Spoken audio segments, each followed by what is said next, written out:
नमस्कार, शुभ संध्या. विवेकानंद केंद्र वयम आयोजित भारताला जाणा या उपक्रमात आपणा सर्वांचे सहर्ष स्वागत करीत आहे. नानाविध रत्नांनी नटलेल्या राजमुकुटाप्रमाणे आपला भारत देश संपूर्ण विश्वात कसा शोभून दिसतो, तो किती ज्येष्ठ आहे, श्रेष्ठ आहे, हे आपण आजपर्यंत जाणण्याचा प्रयत्न करत आहोत. आजचे हे 11वे पुष्प गुंफण्यासाठी आपल्याला ज्येष्ठ निरूपणकार अमृतवक्ता श्री विवेकजी घळसासी वक्ता म्हणून लाभले आहेत. योगी अरविंद भारतीय स्वातंत्र्य लढ्यातील एक सशस्त्र क्रांतिकारक.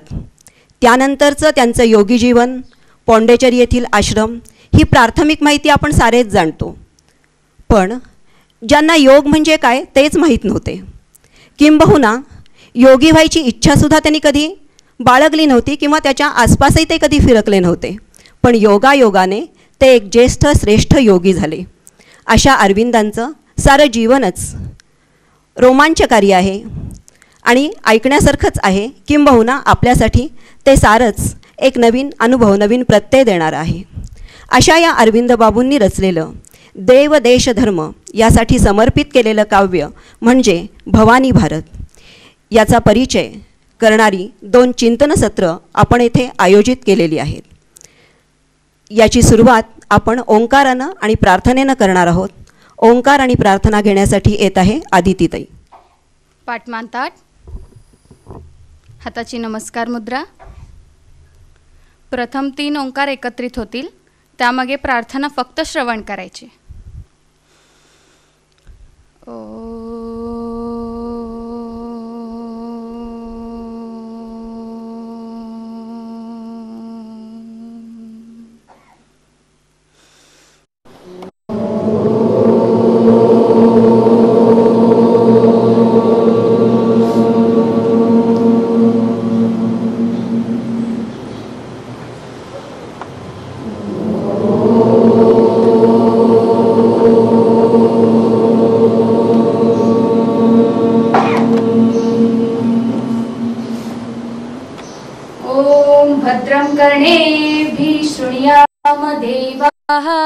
भद्रं पश्येमाक्षभिर्यजत्राः स्थिरैरङ्गैः सुश्रुवागुंसस्तनूभिः व्यशेम देवहितं यदायुः.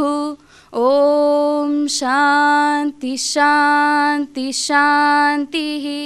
ऐक्यमन्त्र.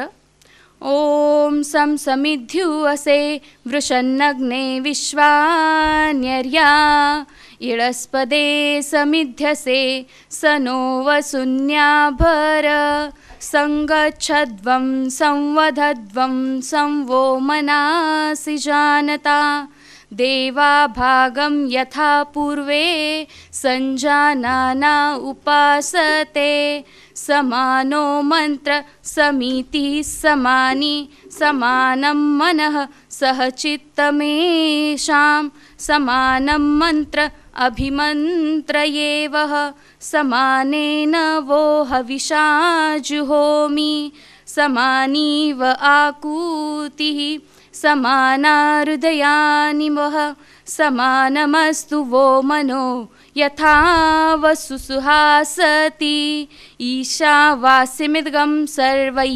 यत्किञ्चित् जगत्यां जगत् तेन त्यक्तेन भुञ्जिताः मा घृदकस्य स्विद्धनम्.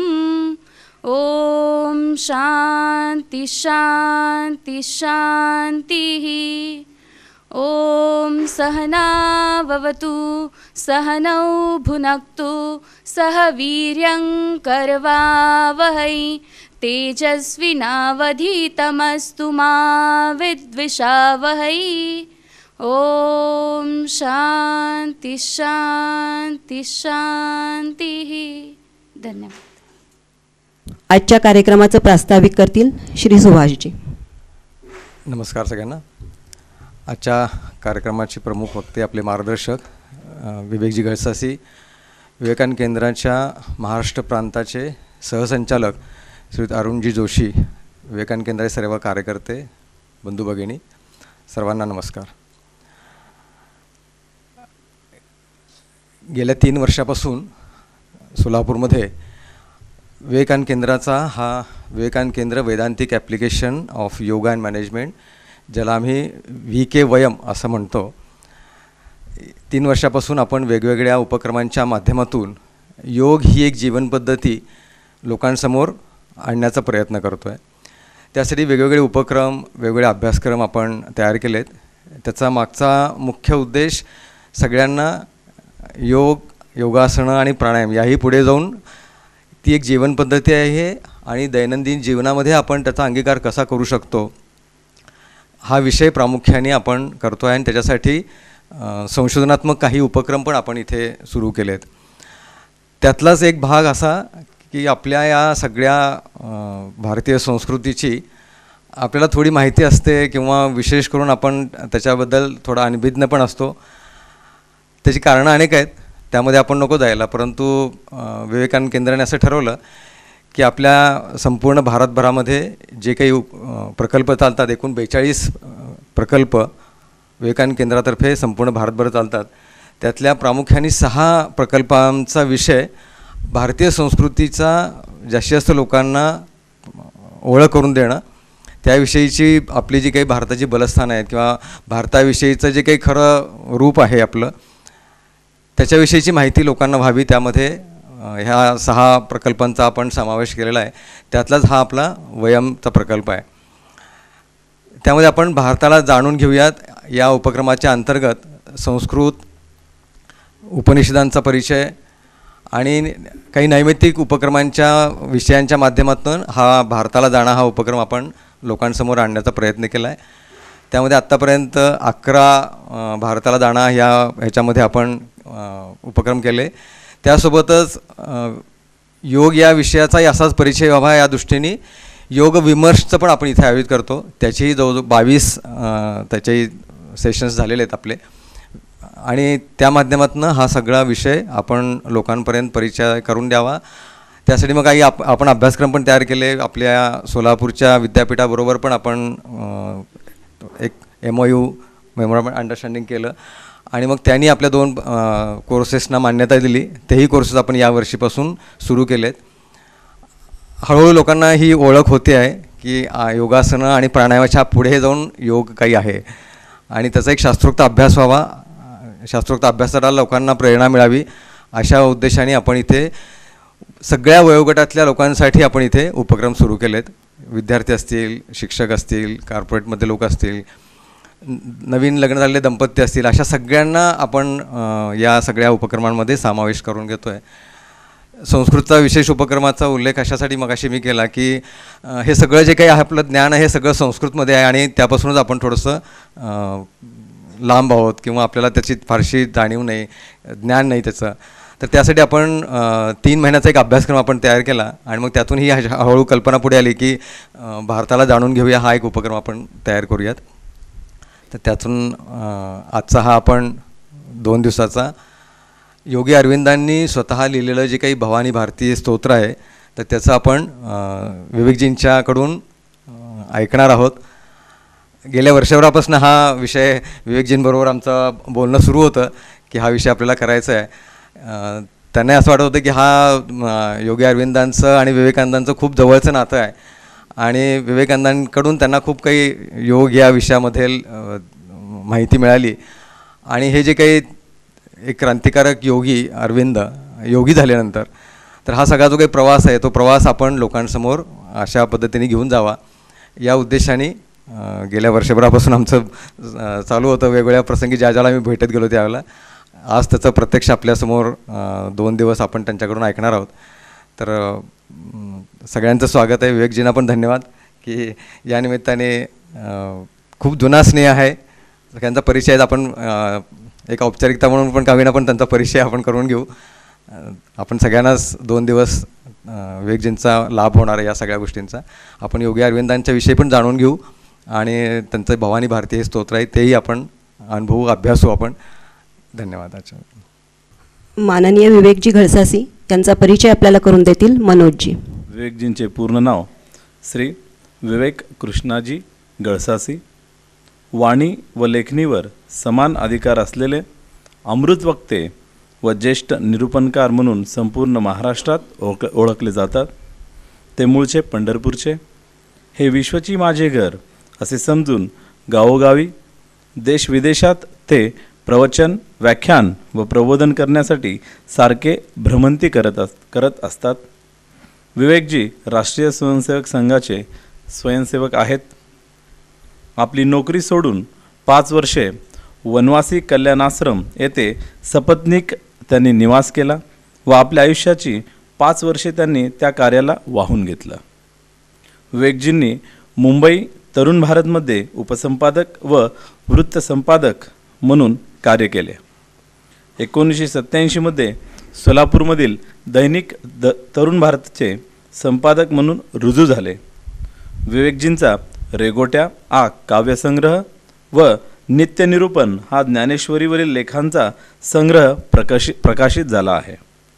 विवेकजींच्या ETV व सह्याद्रीवरील प्रवचने तर खूपच गाजलेली आहेत. विवेकजींनी भागवत कथा, रामायण, आर्य चाणक्य इत्यादी विषयावर निरूपण केले आहे. स्वामी विवेकानंदांच्या जीवनावर युवकांना प्रेरणा देणारे युवा चेतना हे पुस्तक त्यांनी लिहिले आहे. आमचं भाग्य आहे की अशा ज्येष्ठ निरूपणकारांकडून सलग 2 दिवस श्री योगी अरविंद यांचे भवानी भारती या काव्याचा परिचय करून देणारे मार्गदर्शन आपणा सर्वांना लाभणार आहे. धन्यवाद. माननीय विवेकजी घळसासी यांचं विवेकानंद केंद्र वयम यांच्यातर्फे आपण स्वागत करत आहोत. विवेकानंद केंद्र महाराष्ट्र सहसंचालक श्री अरुणजी जोशी यांनी त्यांचं स्वागत करावं अशी मी त्यांना विनंती करते.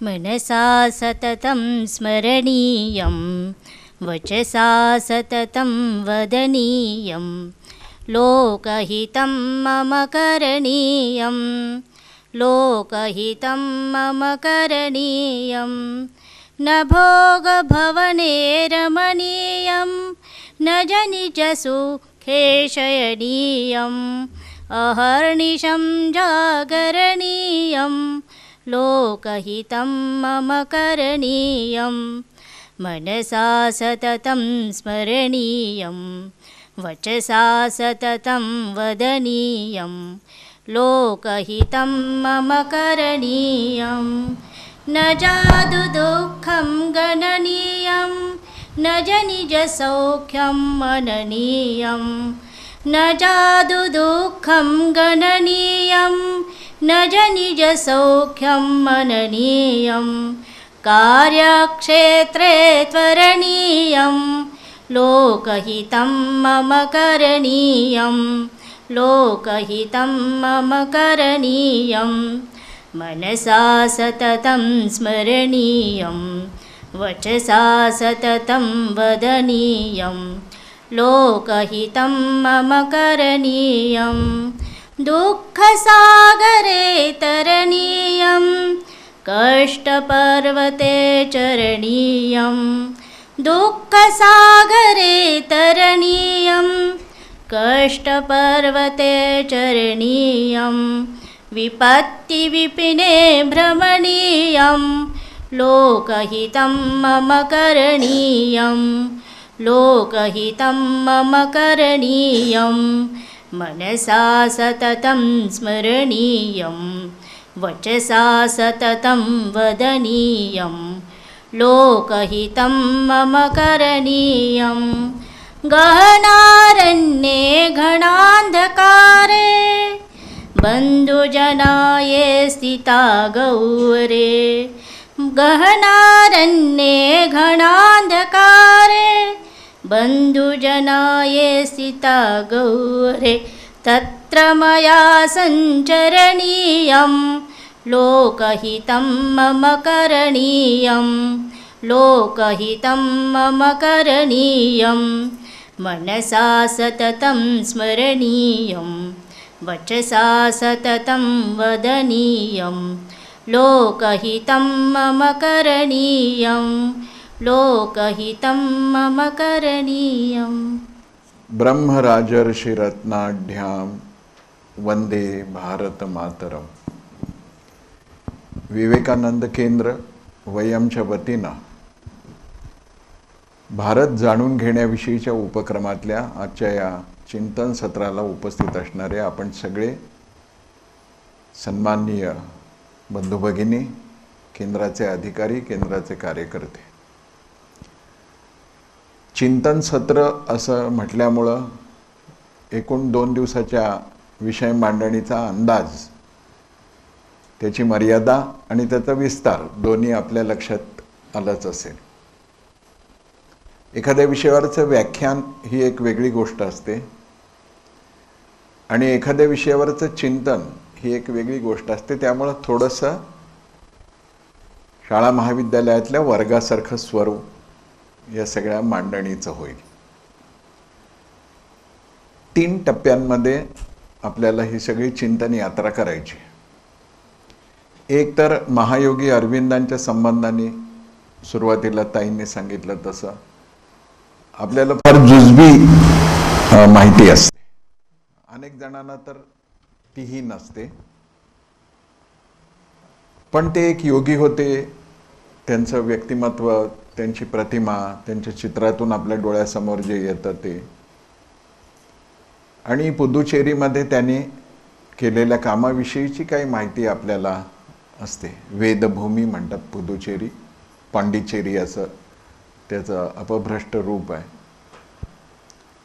पण श्री अरविंदांचं जीवन, एकूण 78 वर्षाचं त्यांचं आयुष्य, हे किती विविध छटांमध्ये आविष्कृत होतं हे जसं आपण पाहायला लागलो आपण अचंबित होऊन जातो.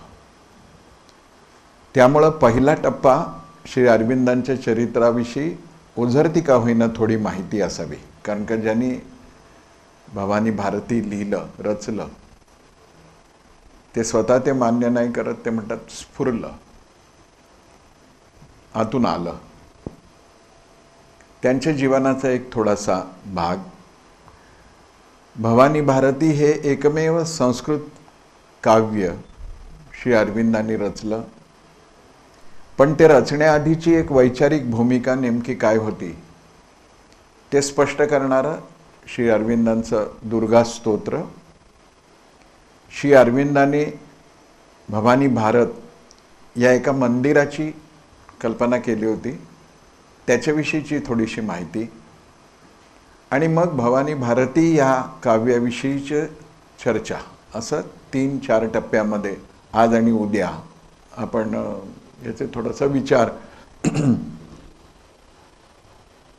काव्य म्हणून त्या कवितेचा, त्या काव्याचा, त्या श्लोकांचा विचार विस्ताराने उद्याच्या सत्रामध्ये अधिक्याने येईल. आत्ता हे पहिले 2 टप्पे आधी आपण थोडेसे नीट समजून घेऊया. जवळजवळ 1995 सालापासून अरविंद आश्रमाच्या गतिविधीशी, विशेषतः नैनिताल आणि पुदुचेरीच्या अभ्यास वर्गांशी मी जोडला गेलो.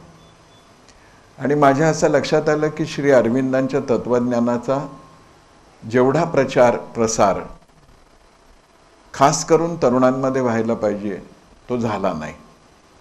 मराठी लोकांमध्ये तर एक शिवाजीराव भोसल्यांचं पुस्तक सोडलं किंवा पुजारी सरांचं एक पुस्तक आहे ते सोडलं तर फार कमी लिहिलं गेलं, स्फुट खूप लिहिलं गेलं. पण ते इतकं विस्कळीत होतं आणि फार संक्षेपाने होतं, त्यामुळं समग्र श्री अरविंद कळणं कठीण होतं. मग श्री अरविंदांच्या गतिविधीशी संलग्न झाल्यानंतरही माझ्या लक्षात आलं की तिथे श्री अरविंदांच्या आज प्रासंगिक ठरणाऱ्या भवानी भारती किंवा राष्ट्रयोगाच्या विषयी थोडं आग्रहाने मांडलं गेलं पाहिजे. त्यांचा पूर्णयोग मांडला जातो, त्यांचं अन्य तत्त्वज्ञान मांडलं जातं, चरित्र तर प्राय मांडलंच जातं, पण राष्ट्रयोग असं मांडला गेला पाहिजे. आणि म्हणून मग मी जसं जसं ते वाचायला लागलो, पाहायला लागलो, माझ्या असं लक्षात आलं की भगवद्गीता ही जशी एक प्रेरणा देणारी गीता आहे, ग्रंथ आहे, आणि काळ कोणताही असो भगवद्गीता आपल्या हाताला धरून चालवतेच, तितकंच सामर्थ्य भवानी भारतीमध्ये आहे, दुर्गा स्तोत्रामध्ये आहे. आणि श्री अरविंदांच्या मनामध्ये असलेल्या भवानी मंदिराच्या ज्याचा संघटनेच्या अनुषंगाने विचार केला जातो त्यातही आहे. त्यामुळे ह्या 3 टप्प्यांचा विचार आपल्याला करायचा आहे. श्री अरविंदांचं हे सगळं चिंतन चाललं होतं तेव्हा त्यांच्या डोळ्यासमोर जो वयोगट होता जेन जी, त्याच वयोगटासाठी हे सगळं चिंतन आहे. श्री अरविंदांच्या जीवनातल्या घटनांकडे नुसतं आपण पाहिलं तर लक्षात यायला लागते पहिली गोष्ट अशी की आपण आपल्या इच्छेने फारच कमी आपल्या आयुष्यात काही करू शकतो. स्थायी रूपातला प्रपंच, मुलं बाळं, व्यवहार, व्यवसाय हे थोडंफार आपल्या इच्छेने होतं. पण लक्षणीय असं जर काही आपल्या हातून घडायचं असेल तर त्याचं पूर्ण नियोजन नियतीने केलेलं असतं. दैववादी दृष्टिकोनातून ह्या वाक्याकडे आपण बघूया नको. कारण का श्री अरविंदांच्या जीवनामध्ये जी जी परिवर्तनं घडली ती सगळी पाहिल्यानंतर असं वाटतं की हा याच दिशेने नियती त्यांना घेऊन जायला उत्सुक होते. जे सगळे टप्पे आले ते आले नसते तर श्री अरविंदांच्या असण्यामध्ये काहीतरी एक न्यूनता राहिली असते की काय, असं एक शंका येऊ शकते. विशेषतः त्यांच्या चरित्रातल्या अशा काही अद्भुत गोष्टी आहेत. त्यांच्याकडे पाहिल्यावर तर वाटतं की नाही, सातत्याने जे आपल्या परंपरेमध्ये म्हटलं जात आहे, जाणा भारत म्हणजे शेवटी काय आहे, स्वतःलाच जाणणं आहे. मी मला न जाणता कोणत्या भारताला जाणू शकत नाही. पण मग मला जाणायचं म्हणजे माझ्या एकट्याच्याला जाणायचं की वयमला जाणायचं, सर्वांना जाणायचं, एका समाज पुरुषाच्या चिंतन यात्रेला जाणायचं. असं जेव्हा आपण विचार करायला लागतो तेव्हा लक्षात येतं की नाही, ज्याच्या हातून मौलिक स्वरूपाचं काही घडायचं आहे, किमान त्या दिव्य आत्म्यांचं संपूर्ण जीवन नियती नियंत्रित करते.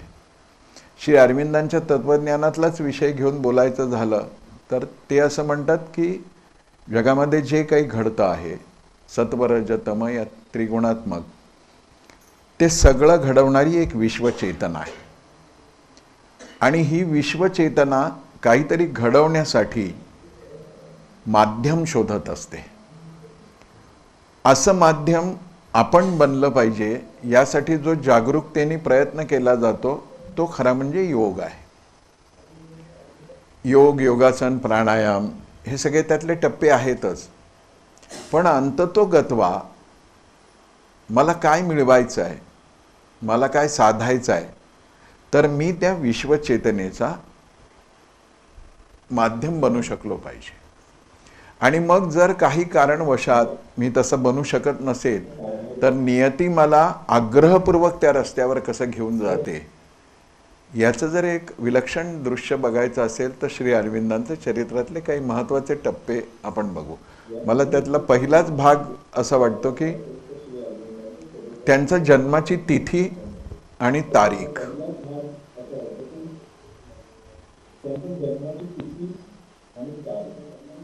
हे दोनदा काय ऐकू येते?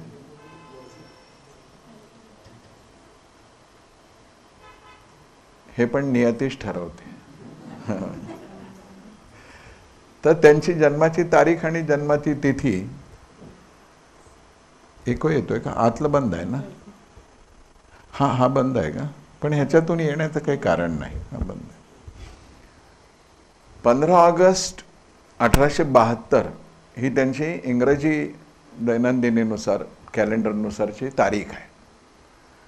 आता 15 ऑगस्ट म्हटल्याबरोबर आपल्या डोळ्यासमोर जे काही येतं त्याच्याशी ह्या तारखेचा काही अनुबंध जुळतो का? तर जुळतो. कारण का ज्यावेळी आपण स्वतंत्र झालो, अर्धमुर्ध का होईना, त्या स्वातंत्र्याची तारीख 15 ऑगस्टच होती. आणि ती तारीख सुद्धा श्री अरविंदांच्या 75च्या निमित्तानं यावी, म्हणजे आहेर दिला जावा, असं ते स्वातंत्र्य आलं. पण तिथी ह्याच्यापेक्षा अधिक आपल्याला काहीतरी सांगते आहे. 15 ऑगस्ट 1872 या इंग्रजी तारखे दिवशी तिथी होती ती जन्माष्टमी होती, म्हणजे कृष्ण जन्माची तिथी होती. म्हणजे ज्या दिवशी भगवान श्रीकृष्णांचं अवतरण झालं त्यानंतर ज्या दिवशी संतश्रेष्ठ ज्ञानेश्वर महाराजांचा जन्म झाला त्याच तिथीला श्री अरविंदांचा जन्म झाला. आणि ह्या तिघांच्याही जीवनामधल्या सैद्धांतिक साम्यतेकडे बघितल्यानंतर आपल्याला असं वाटतं की एक चेतना वेगवेगळ्या व्यक्तित्वाचा आधार घेत घेत पुन्हा पुन्हा एका विशेष करून भारतीय आत्मजागृतीचं काम करते आहे. आता श्री अरविंदांच्या जीवनामध्ये जी परिवर्तनं घडली ती सुद्धा विलक्षण आहे. म्हणजे आज एक वाक्य बोललं जातं आणि ते यथार्थ आहे की सगळीकडे इंग्रजाळलेलं वातावरण आहे, पाश्चात्य संस्कृतीचं आक्रमण आहे, माध्यमांमधून तेच येत आहे आणि त्यामुळं आपल्या मुलांमधलं जाणा भारत ही जाणीव, ही भूक कमी होते आणि मग त्याचं सगळं वर्तन अभारतीय होत आहे. मग चिंतनाची पद्धतसुद्धा तशीच होते आणि हळूहळू मधल्या पिढीकडेही तेच यायला लागलेलं आहे. सर्वसाधारण असा सूर आपल्याला दिसतो. अशा वेळी माझ्यासारख्या विद्यार्थ्याच्या मनात प्रश्न पडतो, असंच जर असेल तर श्री अरविंदांच्या बाबतीमध्ये विलक्षणच काहीतरी वेगळं घडायला पाहिजे होतं. कारण का श्री अरविंदांचा जन्म झाला ज्या डॉक्टर कृष्णधन घोषांच्या पोटी, आईचं नाव सुवर्णलता. ते कृष्णधन अपाद मस्तक इंग्रजी मनस्थितीचे होते. म्हणजे किती तर जे जे भारतीय आहे ते ते त्याज्य आहे असं त्यांना वाटत नव्हतं. अशी त्यांची निष्ठा होती, कन्व्हिक्शन होतं. आणि त्यामुळं त्यांचा एक आग्रह होता, दुराग्रह होता की माझ्या मुलांवर भारतीयत्वाचा संस्कार होता कामा नये. आपण समजू शकतो त्या मानाने आपली पिढी, आपली मुलं, आपली नातवंड फार सुरक्षित आहेत. जन्माला आल्यानंतर सांभाळणारी दाईसुद्धा बांगला भाषी नाही, ती बंगाली असता कामा नये, ती भारतीय असता कामा नये. ती नर्स, आया, दाया जी कोणी आहे ती पण ब्रिटिश असली पाहिजे, निदान ख्रिश्चन असली पाहिजे, भारतीय मात्र मुळीच नको. त्यामुळं छोट्या अरविंदाला पहिल्यांदा आईकडून आपल्या हातात घेणारी बाई अभारतीय आहे. तिथून संस्काराची यात्रा सुरू झाली. मग थोडे मोठे झाल्यानंतर अशा एका कॉन्व्हेंट स्कूलमध्ये त्यांना शिकायला पाठवलं की जिथे शिकणारी मुलंसुद्धा ब्रिटिश लोकांचीच असतील आणि तिथेसुद्धा भारतीयत्वाचा वारासुद्धा लागू नाही. म्हणजे भारतीयत्वाचा परिचय सोडूनच द्या, वारासुद्धा लागू नाही. आणि मग तिथलं शिक्षण पूर्ण झाल्यानंतर त्यातले सगळे तपशील सांगण्या इतका आपल्याकडे वेळ नाही, अन्यथा हे सगळं सुद्धा नीट समजून घेण्यासारखं आहे, विलक्षण आहे ते पण. आणि म्हणून त्यांनी विलायतेत पाठवायचं ठरवलं, आपल्या 3 मुलांना पाठवायचं ठरवलं. आता विलायतेत पाठवायचं झालं तर निदान बंगाली माणसाच्या ओळखीनं, मध्यस्थीनं त्याच्या देखरेखीखाली ठेवावं. तर एका ख्रिश्चन मिशनरीच्या घरी ठेवला आणि ख्रिश्चन मिशनरीच्या घरी ठेवल्यानंतर त्याला ही ताकीद दिली की याचा खर्च वगैरे सगळा मी मुलांचा पाठवतो, पण एक अट आहे की भारतीयमधलं भ सुद्धा ह्याच्या कानावर पडता कामा नये. मला अपाद मस्तक ह्याला अभारतीय बनवायचं आहे. अभारतीय हा शब्द आपण वेगळ्या अर्थाने वापरतो, पण मला ह्याला इंग्रज बनवायचं आहे. तिन्ही मुलांच्या बाबतीत त्यांचा आग्रह होता. मग नियतीने ज्या एका ख्रिस्ती मिशनऱ्यांच्याकडे ठेवलं तिथे नियतीनं एक विलक्षण गोष्ट केली की जर श्री अरविंद भारतात राहिले असते तर त्यांच्या प्रज्ञेच्या इतके पैलू विकसित झाले असते की नसते. मग नियतीला वाटत होतं की नाही, ज्याच्याकडून मला महायोग समाजामध्ये, विश्वामध्ये स्थापित करायचं आहे त्याचं एकाकारलेलं व्यक्तित्व नको आहे, मला बहुआयामी त्याचं व्यक्तित्व. मग ह्या फादर चांगले होते ते स्वभावाने, पण त्यांची पत्नीही फार सालस होती. त्यांनी लॅटिन, फ्रेंच, क्लासिकल इंग्लिश, इंग्रजी साहित्यामधलं अभिजात साहित्य, तत्त्वज्ञानाचे सगळे प्रकार, हे सगळे त्या भावंडांना आपल्या घरी शिकवायला सुरुवात केली. म्हणजे त्यांच्या त्या शाळकरी वयामध्ये सुद्धा श्री अरविंदांच्या काही कविता तिकडच्या नियतकालिकामध्ये प्रसिद्ध होईल इतकी त्यांची तयारी करून घेतली. इंग्रजी तर छानच होतं, पण इथेही नियतीला बरं नाही वाटलं. सगळं व्यवस्थित चाललं होतं, शिक्षण, संस्कार, काय शाळा, घरून येणारे पैसे. पण पुढे या फादरला विलायतीतून इंग्लंडमधून बाहेर पडण्याची आवश्यकता निर्माण झाली. ते बाहेर गेले. मग त्यांनी आपल्या आईकडे ठेवलं या मुलांना.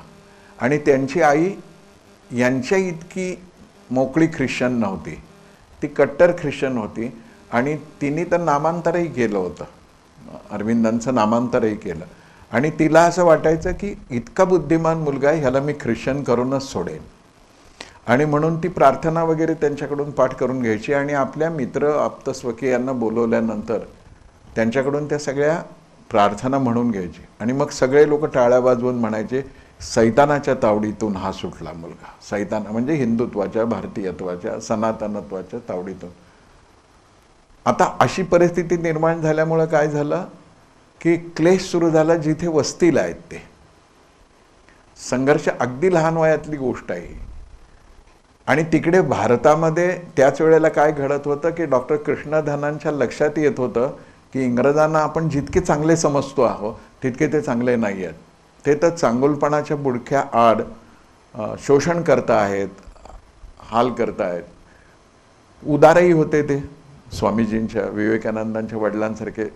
मदत देणं देणं देणं म्हणजे विचार न करता देणं, हे पण साम्य बघण्यासारखं आहे. आणि त्याचा परिणाम असा झाला की त्यांची आय कमी झाली, उत्पन्न कमी झालं.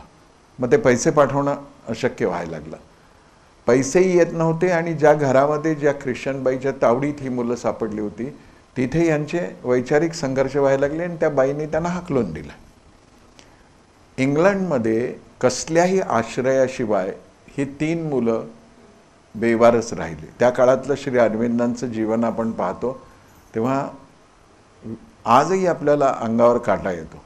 थंडीपासून बचाव करणारे कपडे नाही, 2 वेळा पुरेसं खायला नाही, नीट कुठे राहायचं तिथे शक्य नाही, 2 भावांच्याकडे लक्ष द्यायचं आहे. ही ह्या खरं तर मधले आहेत, हे मोठेही नाहीत आणि धाकटेही नाही, तरी त्यांच्यावरती ती जबाबदारी आलेली आहे. आणि त्या 2 भावांना उत्पन्न येण्यासाठी काही सोयच नव्हती.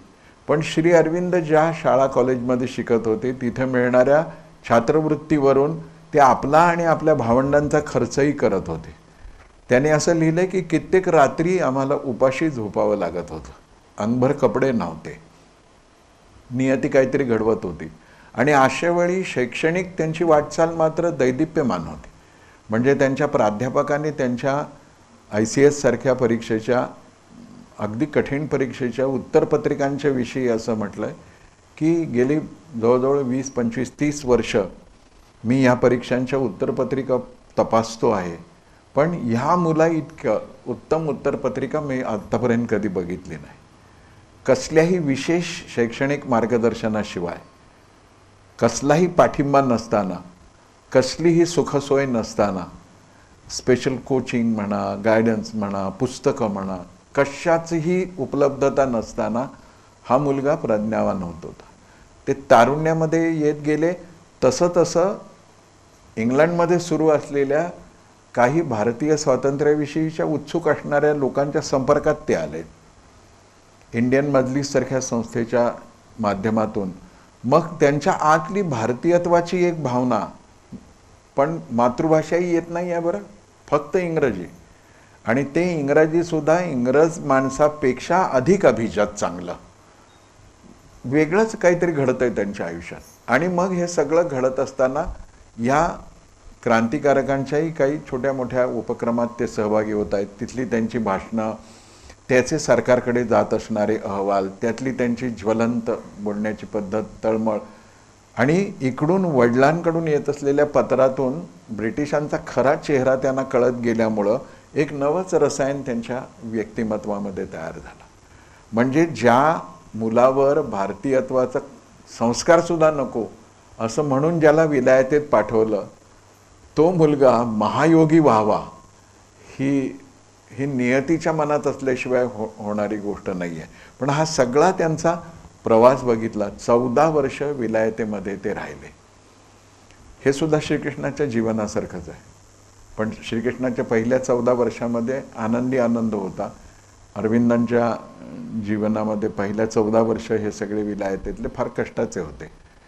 आपण कल्पनाही करू शकणार नाही अशा अनेक गोष्टी तिथे घडल्या. पण अभिमान वाटावा अशाही जास्त गोष्टी घडल्या.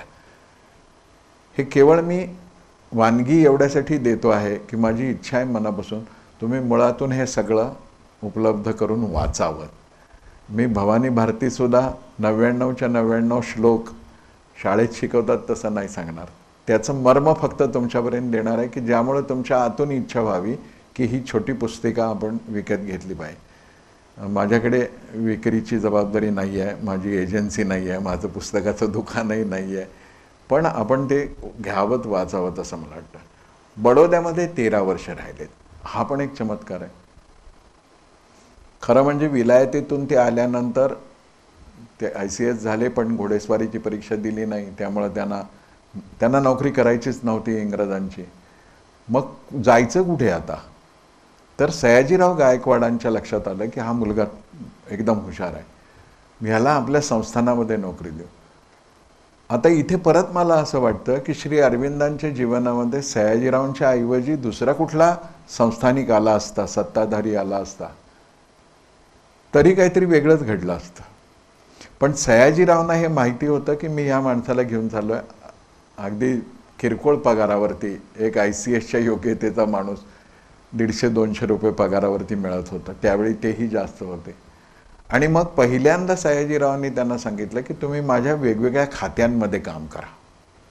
काय घडवते यांनी आधी, म्हणजे हिशोब, प्रशासन, पत्रव्यवहार सगळ्या गोष्टींमध्ये त्यांना लक्ष घालावं लागत होतं. एवढ्यावरती नाही भागलं तर सयाजीराव गायकवाडांची भाषणं लिहून देण्याचं काम श्री अरविंदांना करावं लागलं. मग पुढे बडोद्यातल्या महाविद्यालयामध्ये ते प्राध्यापक झाले.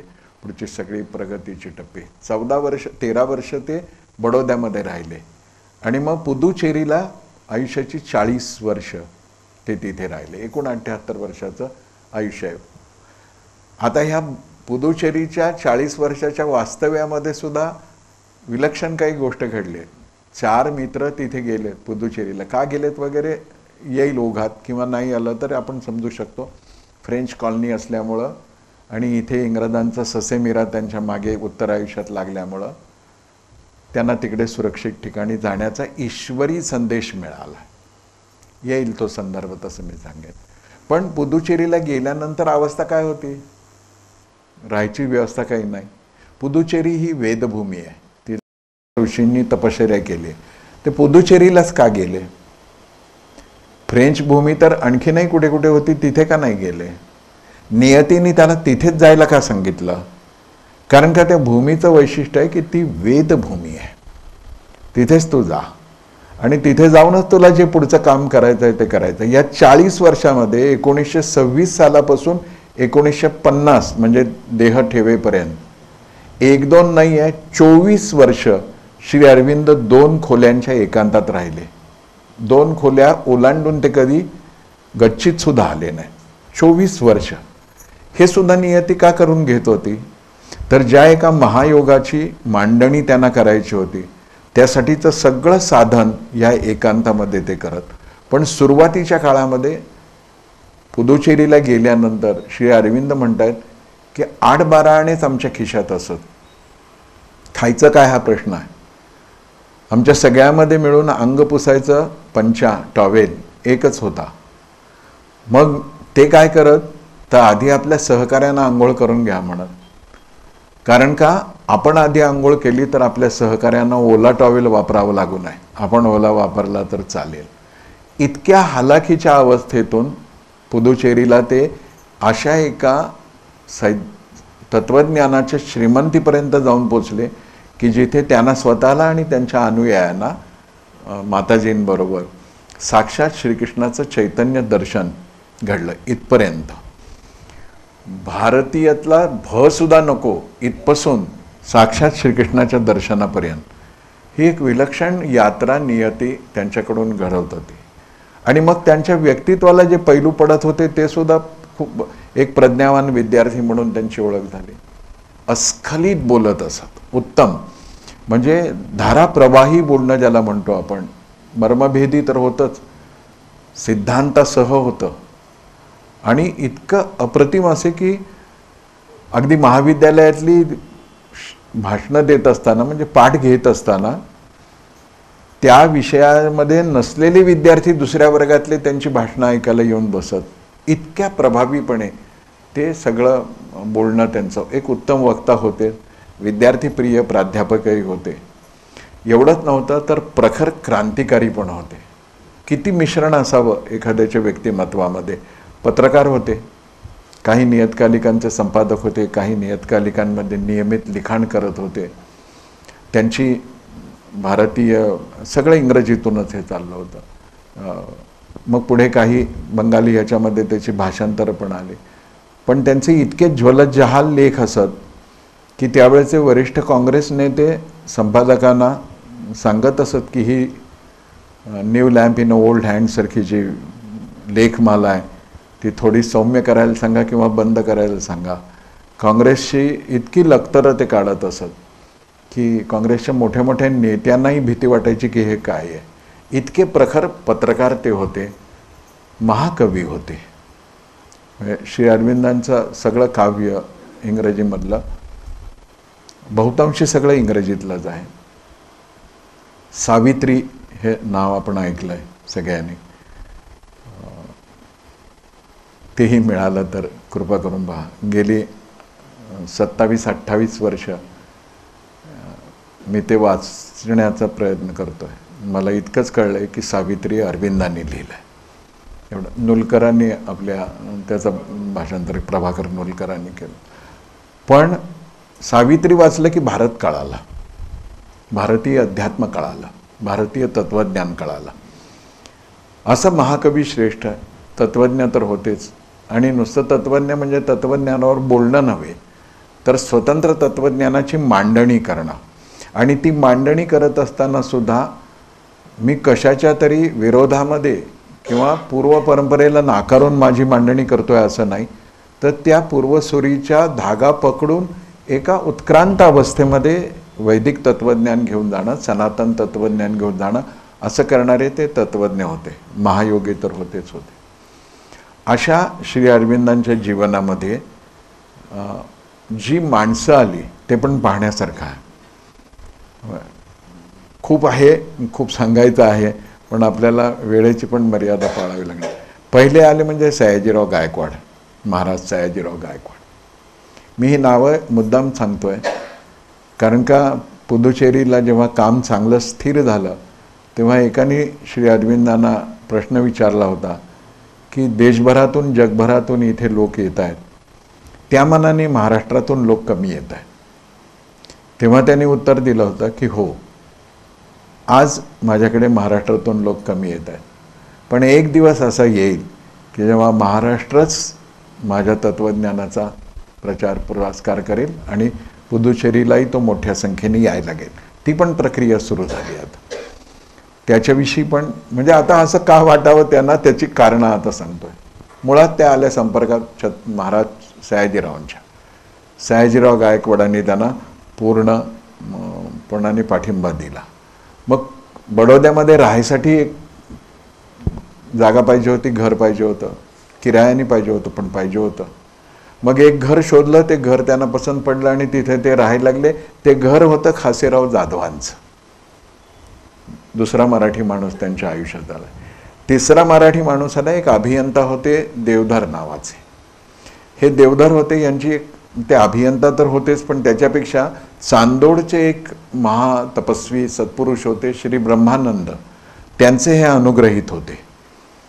आणि हे देवधर श्री अरविंदांच्या जीवनात आले आणि प्राणायाम, योग, ध्यान, धारणा हे दालन श्री अरविंदांना उघडलं गेलं. बडोद्यासारख्या मराठी अधिपत्याखालच्या संस्थानामध्ये अरविंद पहिल्यांदा मातृभाषा शिकले, मग राष्ट्रभाषा शिकले, मग संस्कृत भाषा शिकले, थोडंफार मराठी शिकले आणि ह्या काळातच ते भारतीय संस्कृतीशी परिचित व्हायला लागले.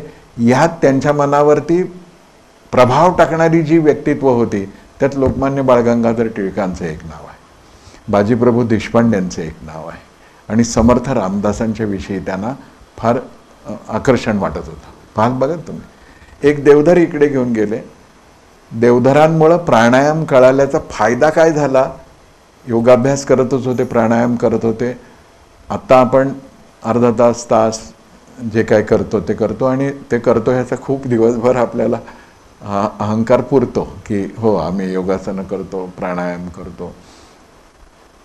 रोज 5 ते 6 तास प्राणायामाचा अभ्यास देवधरांबरोबर करत.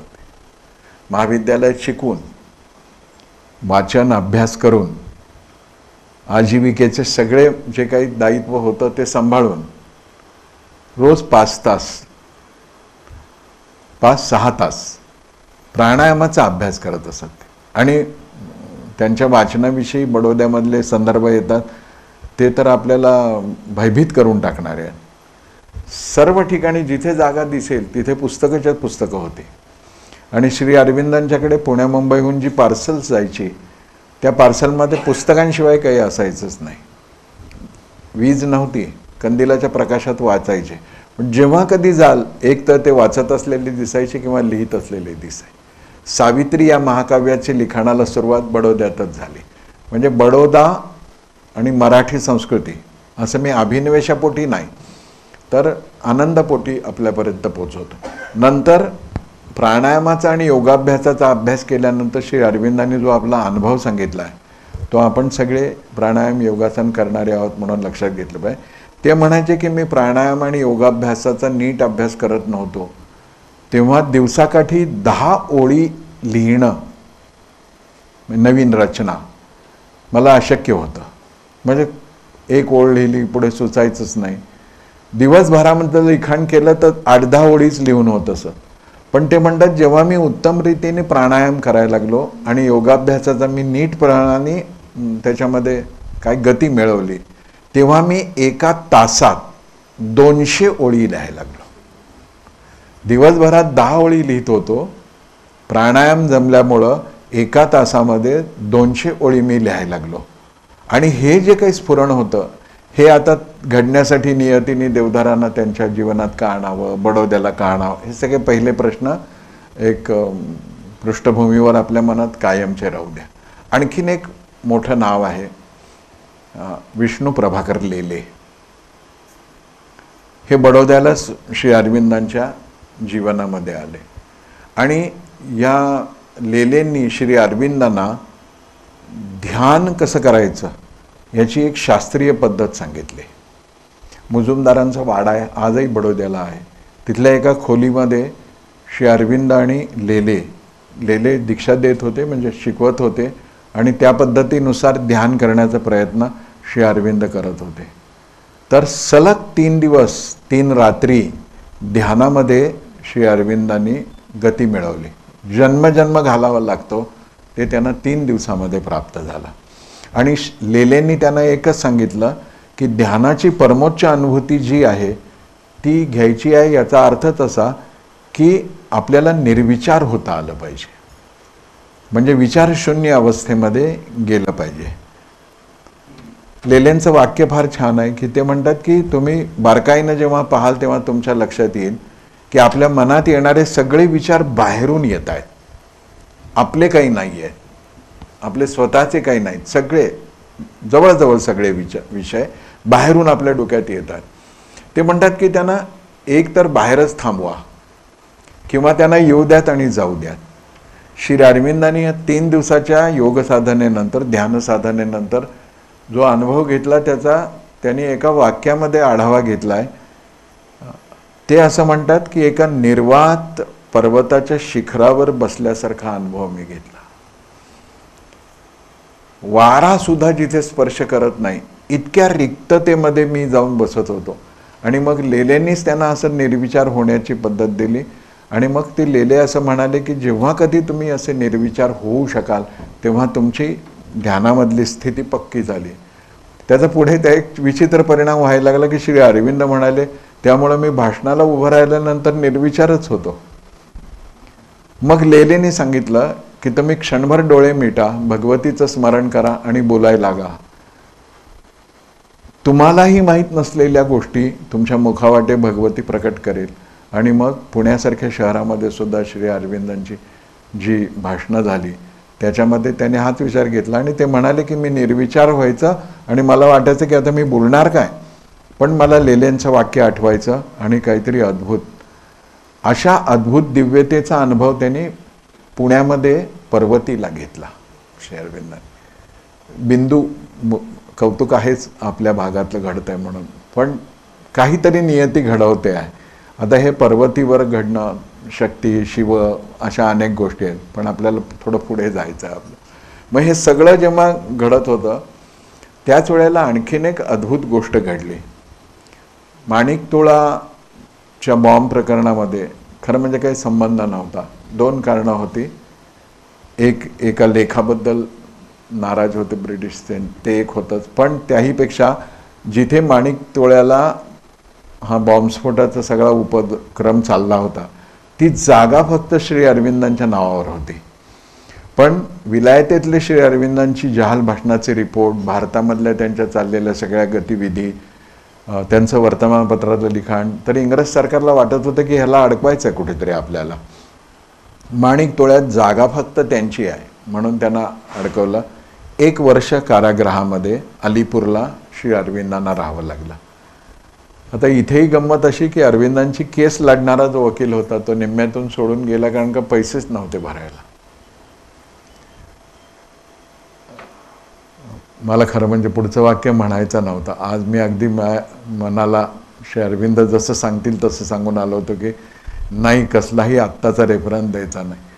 पण जेव्हा मला असं वाटतं की अरविंदांच्या सारख्या एका महान क्रांतिकारकाला वकील नाही मिळू शकला आणि इथे देशद्रोह करणाऱ्यांच्यासाठी अगदी महागडे वकील रात्री 12लाही सर्वोच्च न्यायालय उघडतात ना, तर आपण प्रगतीकडे चाललो आहे की पतनाकडे चाललो आहे. जाणा भारत, आपल्याला भारत जाणून घ्यायचं सर्व अंगाने. हाल अवस्था झाली आणि अशा स्थितीमध्ये श्री अरविंद आपलं मनोधैर्य टिकवत होते. तर त्या ध्यान साधनेचा त्यांना अलीपूरच्या कारागृहात उपयोग झाला. नुसता उपयोग झाला असं नाही, तर श्री अरविंदांनी लिहिलंय की अलीपूरच्या कारागृहामध्ये सतत 15 दिवस स्वामी विवेकानंद मला योगशास्त्र समोर बसून समजावून सांगत होते. पुढचं वाक्य म्हणतो, त्यावेळेला स्वामी विवेकानंद हयात नव्हते आणि श्री अरविंद खोटं लिहितील असं मानायला त्यांच्या संपूर्ण 78 वर्षाच्या आयुष्यात कुठे जागा नाही. अलीपूरच्या कारागृहामध्ये साक्षात चैतन्य रूपामध्ये स्वामीजी येऊन योगाविषयीची माहिती श्री अरविंदांना देत होते आणि ते म्हणत होते की ह्याचा विकास करायचा आहे तुम्हाला तुमच्या आयुष्यामध्ये. पॉंडिचेरीलाही गेल्यानंतर आपल्या लक्षात येईल की ते फ्रान्सवा नावाचं त्यांचं जे घर होतं त्याच्यामध्ये ठाकूरांचा फोटो श्री अरविंदांनी ठेवला होता आणि श्री विवेकानंदांचं, स्वामी विवेकानंदांचं समग्र साहित्य तत्त्वज्ञान त्याने वाचलेलं होतं, त्याचा खूप प्रभाव होता. श्री अरविंदांनी जो इंटिग्रल योग मांडला, पूर्ण योग ज्याला म्हटलं गेलं, त्या पूर्ण योगामधल्या अतिमानस अवस्थेपर्यंत जायची जी सगळी दिशा आहे त्या दिशेचं बीजारोपण स्वामीजींनी अलीपूरच्या कारागृहात केलं. या अलीपूरच्या कारागृहामध्येच त्यांना कृष्ण साक्षात्कार झाला. भारती या देवतेचाही साक्षात्कार इथेच त्यांना झाला. पुढे चंद्रनगरलाही झाला, पण या कारागृहात. आणि एक क्षण असा आला की सगळ्या हालअपेष्टा, पुढे त्यांना एक राष्ट्रवादी वकील मिळाले, केस लढले, निर्दोष सुटले, हा सगळा. पण त्यातल्या चमत्कारात वाटाव्यात अशा घटना मी अशासाठी सांगतो की ती घडवते, नियती घडवते, ती विश्वचेतना घडवते, ती आपल्याला माध्यम बनवायचा प्रयत्न करते. आणि मग अशी विश्वचेतना श्री अरविंदांना त्या अलीपूरच्या कारागृहामध्ये वेगवेगळी दर्शनं देत होती. आणि एक क्षण असा अनुभव आला त्यांना की मी कोणाकडे कोणत्या भावनेने बघू, कारण का माझ्या दारासमोर उभा असलेला प्रहरी जो आहे तो मला कृष्णासारखाच दिसतोय. मला घेऊन जाणारे जे प्रहरी आहेत, रक्षक आहेत, ते मला कृष्णासारखे दिसत आहेत. माझ्या विरुद्ध बोलणारा जो वकील आहे तो मला कृष्णासारखाच दिसतोय. न्यायाधीशाच्या खुर्चीवर बसलेले मला भगवान श्रीकृष्णच दिसत आहेत. आणि कृष्ण कृष्ण कृष्ण सर्वत्र मला कृष्ण दर्शन घडत आहे. ज्या एका मानवी उत्थानासाठी पुढे विश्वकल्याणासाठीचा विषय मांडला त्याचं एक वैदिक सूत्र श्री अरविंदांना अलीपूरमध्ये मिळत होतं, यत्र तत्र सर्वत्र वासुदेव. त्यामुळं मला सुरुवात माझ्यापासून करायची आहे, माझ्या राष्ट्रापासून करायची आहे, माझ्या राष्ट्रीयत्वापासून करायची आहे, पण माझ्या मुक्तीची यात्रा सगळ्या विश्वासाठी आहे. आणि हाही श्री अरविंदांच्या जीवनातल्या वैदिक तत्त्वज्ञानाच्या आत्मसातीकरणाचा परिपाक आहे. कारण का वेद कधी संकीर्ण झालेच नव्हते. वेद कधी माऊलींनी गमतीने जरी म्हटलं की कृपण आहे वेद, तर ते गंमत आहे, मुलांनी आईबद्दल म्हणावं तसं आहे ते.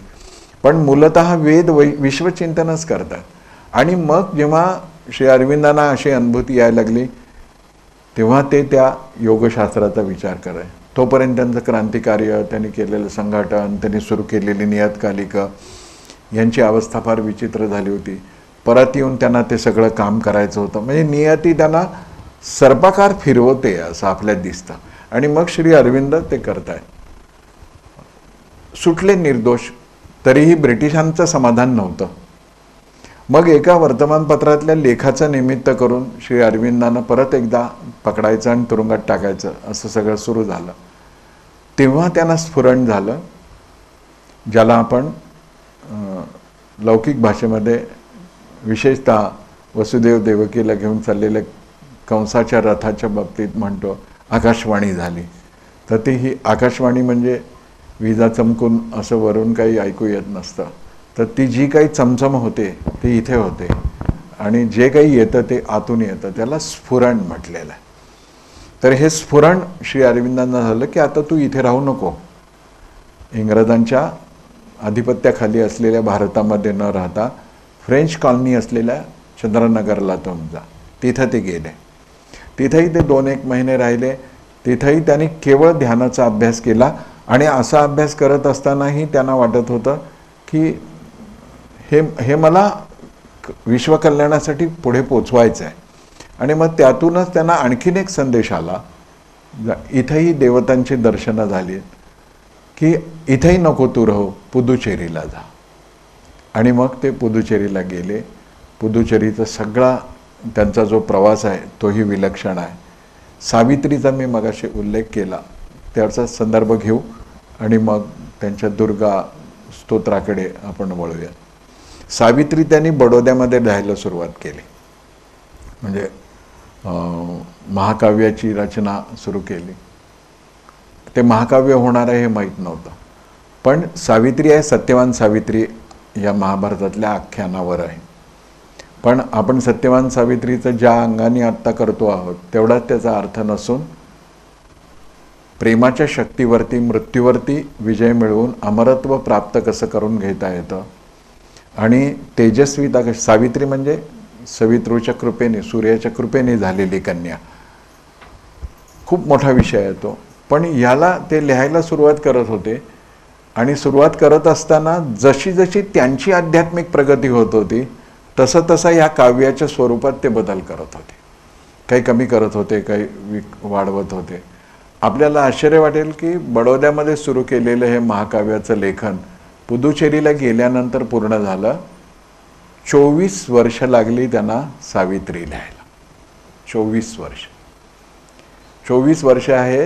या 24 वर्षात जवळजवळ 24 वेळा त्यांनी पुनर्लेखन केलं, म्हणजे त्याचं शुद्धीकरण केलं, विस्तारीकरण केलं. आणि 24,000 ओळींचं हे काव्य आहे. आणि हे सगळं काव्य म्हणजे श्री अरविंदांनी सनातन वैदिक हिंदू धर्माच्या तत्त्वज्ञानाचं सगळं जे काही सार आहे, जीवन, आरोहण, अवतरण, जाणं, अमरत्व प्राप्त करणं. कारण का त्यांचा इंटिग्रल योगामध्ये, पूर्ण योगामधला एक सिद्धांत होता की पेशींना अमरत्व प्राप्त करून देता येतं आपल्या पेशींना. ते असं म्हणतात की ती जाणीव आहे जी डिव्हाइन अवेअरनेस, तो आपल्या रक्ताच्या थेंबाथेंबापर्यंत नेता येतो, पेशीच्या कणाकणापर्यंत नेता येतो. आणि हा जर सातत्याने अभ्यास केला आपण तर आपण माणूसही अमर होऊ शकतो. तो सिद्धांत स्थापित करण्यासाठी सत्यवान सावित्रीची कथा त्यांनी घेतली. पण मला असं लक्षात येतं की तप आहे ना ते समग्र असतं. म्हणजे 6 तास ध्यानाला बसले, 3 दिवस ध्यानाचा अभ्यास केला आहे, 5-6 तास प्राणायाम करतात, एवढंच तप नाही.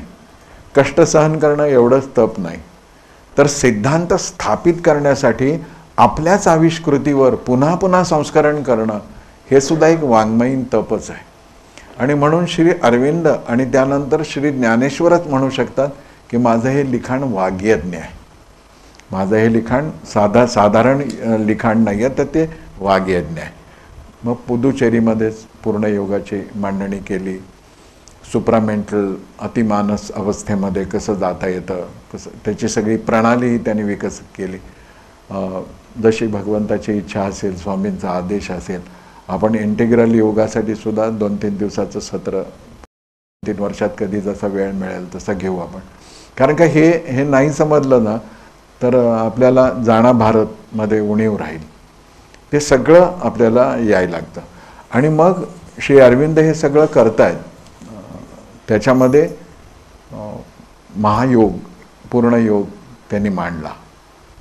40 वर्ष पुदुचेरी आणि 2 खोल्यामध्ये 2 तप सहज नाही घडलं हे. आणि त्यातून त्यांना हे सगळं जाणवलं. आता हे जाणवत असताना सुद्धा एक चमत्कार नियतीने त्यांच्या आयुष्यात, चमत्कार हा शब्द रूढार्थाने घेऊया नको आपण. बडोद्यामध्ये असताना त्यांचे धाकटे भाऊ होते बारिंद्र, ते खूप आजारी पडले आणि काही केल्या त्यांचा आजार जाईना. ताप उतरत नव्हता, शुद्ध येत नव्हती नीट. वैदू झाले, फकीर झाले, डॉक्टर्स झाले. आणि श्री अरविंदांना काळजी वाटत होती आपल्या भावाबद्दल की आता हे काय केल्यावर हे होतं. तर एके दिवशी दुपारच्या वेळी एक बैरागी साधू त्यांच्या दाराशी आला आणि तो म्हणाला की काही मिळेल का, म्हणजे भिक्षा म्हणा, काय दान. आणि त्यांचं काही बोलणं होत असताना तो म्हणाला की तुमच्याकडे कोणी आजारी आहे का. तर श्री अरविंदांनी सांगितलं की हो. म्हणे मला एक पेला द्या, त्यात पाणी द्या तुमच्या घरातलं. दिलं गेलं त्यांना, एक ग्लास दिला, पाणी दिलं. त्या बैराग्याने एक चाकू काढला आपल्या जवळचा, तो पाण्यामध्ये फिरवला. ते म्हणे की हे पाणी द्या त्याला प्यायला. आणि बारिंद्र ते पाणी प्याले आणि तो बैरागी तिथे असे तोपर्यंत ताप सगळा उतरायला लागला. अरविंदांना, आणि ते काय भाबडेपणाने ह्या सगळ्या गोष्टीकडे बघत नाही आहेत, खूप प्रज्ञावान महापुरुष आहेत ते. तर त्यांना मोठं आश्चर्य वाटलं आणि तिथून ते एकदमच छानच झाले. म्हणजे बारिंद्र पुढे तर क्रांतिकारकच झाले. श्री अरविंदांच्या मनात इथे पहिल्यांदा ठिणगी पडली. योगाभ्यास चालू आहे, प्राणायाम करतायत. ते म्हणाले की हा काय प्रकार आहे योगाचा. त्यांनी बैराग्याशी काही बोलणं केलं की तो म्हणाला बस ही योगसिद्धीमुळं घडतं. वाचासिद्धी जशी असते तशी योगसिद्धी पण असते. आणि तिथे पहिल्यांदा एक ठिणगी त्यांच्या मनामध्ये आली की योगामध्ये जर अशा प्रकारची शक्ती असेल एखाद्याचा आजार काढण्याची, तर ही सगळी शक्ती राष्ट्राच्या विनियोगासाठी कशी वापरत आहे. आता हे एक परिवर्तन आहे.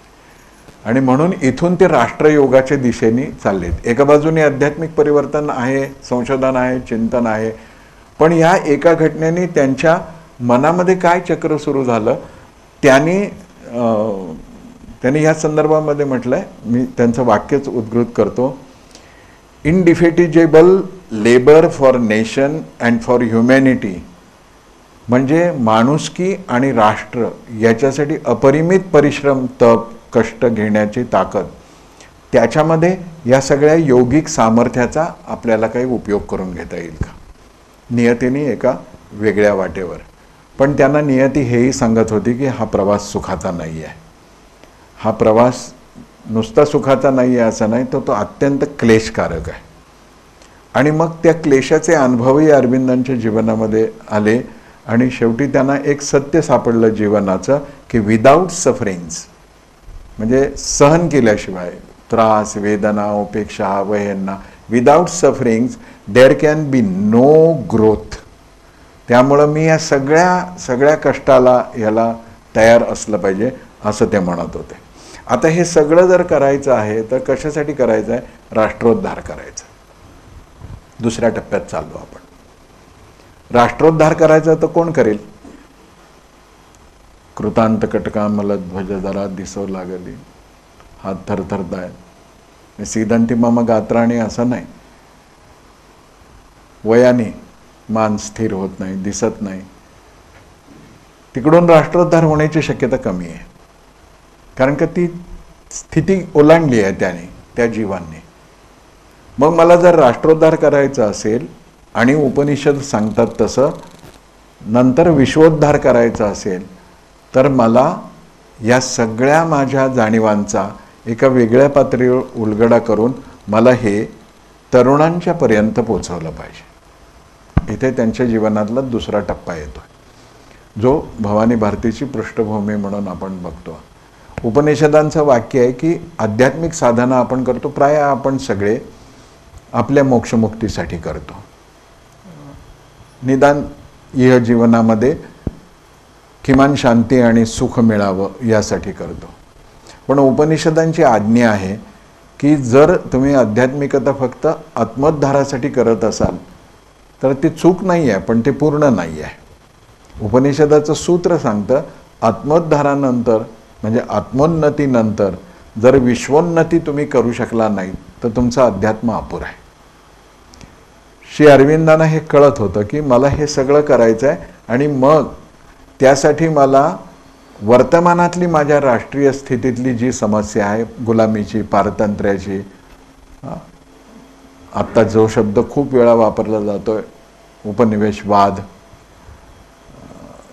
पूर्वी जिथे जिथे इंग्रजांची राज्य होती त्या सगळ्या भागातली ती मानसिकता अजून तशीच आहे, त्याच व्यवस्था, तेच कायदे, तसंच सगळं जगणं.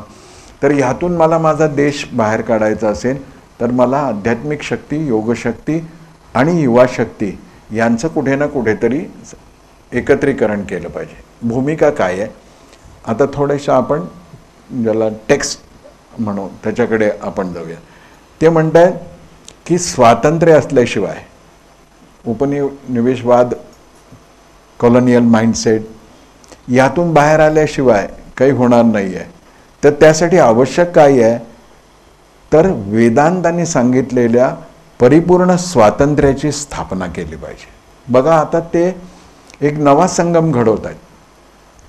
जवळजवळ पहिल्यांदा असं घडत होतं भारतामध्ये की एक तत्त्वज्ञानी, एक महायोगी संपूर्ण राष्ट्रीय पद्धतीला इतक्या वैज्ञानिक भाषेमध्ये मांडतोय आणि उद्देश स्पष्ट आहे की युवकांपर्यंत मला हे सगळं पोचवायचं आहे. ते असं म्हणतात की freedom is the goal of humanity आणि आर्यत्व. आर्यत्व म्हणजे काय आहे शेवटी तर आर्यत्वाचं ध्येयच आहे मुळं स्वातंत्र्य. म्हणजे कोणाच्याही मुस्कटदाबीत, कोणाच्याही गुलामीत, विशेषतः तात्विक आणि वैचारिक गुलामीत जर समाज असेल तर तो आर्यत्वापासून दूर आहे. ते म्हणतात की freedom is the goal of humanity and आर्यत्व. हे सगळं जर मला मिळवायचं असेल तर मला त्या आर्यत्वाच्या विकासासाठी काय काय करता येईल हे पाहिलं पाहिजे. आता ते शक्ती उपासनेकडे चालले, दुर्गा तत्वाकडे चालले. ह्याच्यामध्ये खूप काही घडतं आहे, पण मी ते तुमच्या ग्रहपाठासाठी ठेवतो. मग ते म्हणतात की असं पूर्ण निष्कलंक स्वातंत्र्य, स्वैर नव्हे, स्वातंत्र्य म्हणजे स्वनुसार ज्याचं तंत्र चाललेलं आहे. तर हा स्व काय आहे तर तोच आर्यत्व आहे, तेच भारतीयत्व आहे. त्या स्वला जाणणं म्हणजे भारताला जाणणं आहे. तो स्व जाणून घ्यायचा आहे. मग ते म्हणतात की असं जर करायचं असेल तर काय करावं लागेल तर मला एक राष्ट्र निर्माण करावं लागेल. कंट्री नव्हे, नेशन. खूप विलक्षण गोष्ट आहे ही. म्हणजे हे जसं आपल्याला उलगडायला लागतं ना, आपल्याला असं वाटतं की खूप काही मिळालं आपल्याला, म्हणजे झोळी भरून जाणं म्हणतं तसं व्हायला लागतं. त्यांचे शब्द मी सांगतो कारण का त्या शब्दांमध्ये मंत्राचं सामर्थ्य आहे. भाषांतर आपण करू शकतो, सोपं आहे तसं. ते म्हणतात की to create a nation in India.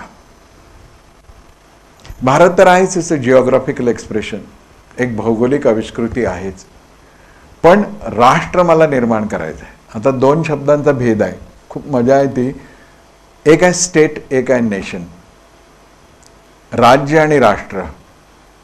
जेव्हा भारत हिंदू राष्ट्र होईल का असा प्रश्न विचारला जातो आणि हो असं उत्तर येतं, तेव्हा असं म्हटलं जातं मग संविधानाचं काय, लोकशाहीचं काय, अन्य विधर्मीयांचं काय. त्यांना हे कळतच नाही आहे की हे स्टेटविषयी बोललं जात नाही आहे, राज्य प्रशासन प्रणालीशी बोललं जात नाही आहे, ती जशी आहे तशीच आहे, पण सांस्कृतिकदृष्ट्या हे राष्ट्र आहे, प्रशासनाच्या पातळीवरती हे राज्य आहे. This is difference between state and nation. मग श्री अरविंद म्हणतात की to create a nation in India by reviving the spirit and action of the ancient Indian character. सनातन भारतीय चारित्र्याची निर्मिती करूनच हे परिवर्तन घडून येईल. एकदम आधुनिक तत्वज्ञानाचा आग्रही असलेला माणूस हे बोलतोय, त्यामुळे ह्याला अभिनिवेशाने काही कोणी मांडलेलं आहे असं म्हणता येणार नाही. ते पुढे सांगतायत आणि ते म्हणतात की अशा पद्धतीने जर करायचं असेल तर हे एन्शंट इंडियन कॅरेक्टर कसं आहे, the strong, great and lofty spirit of Aryavart.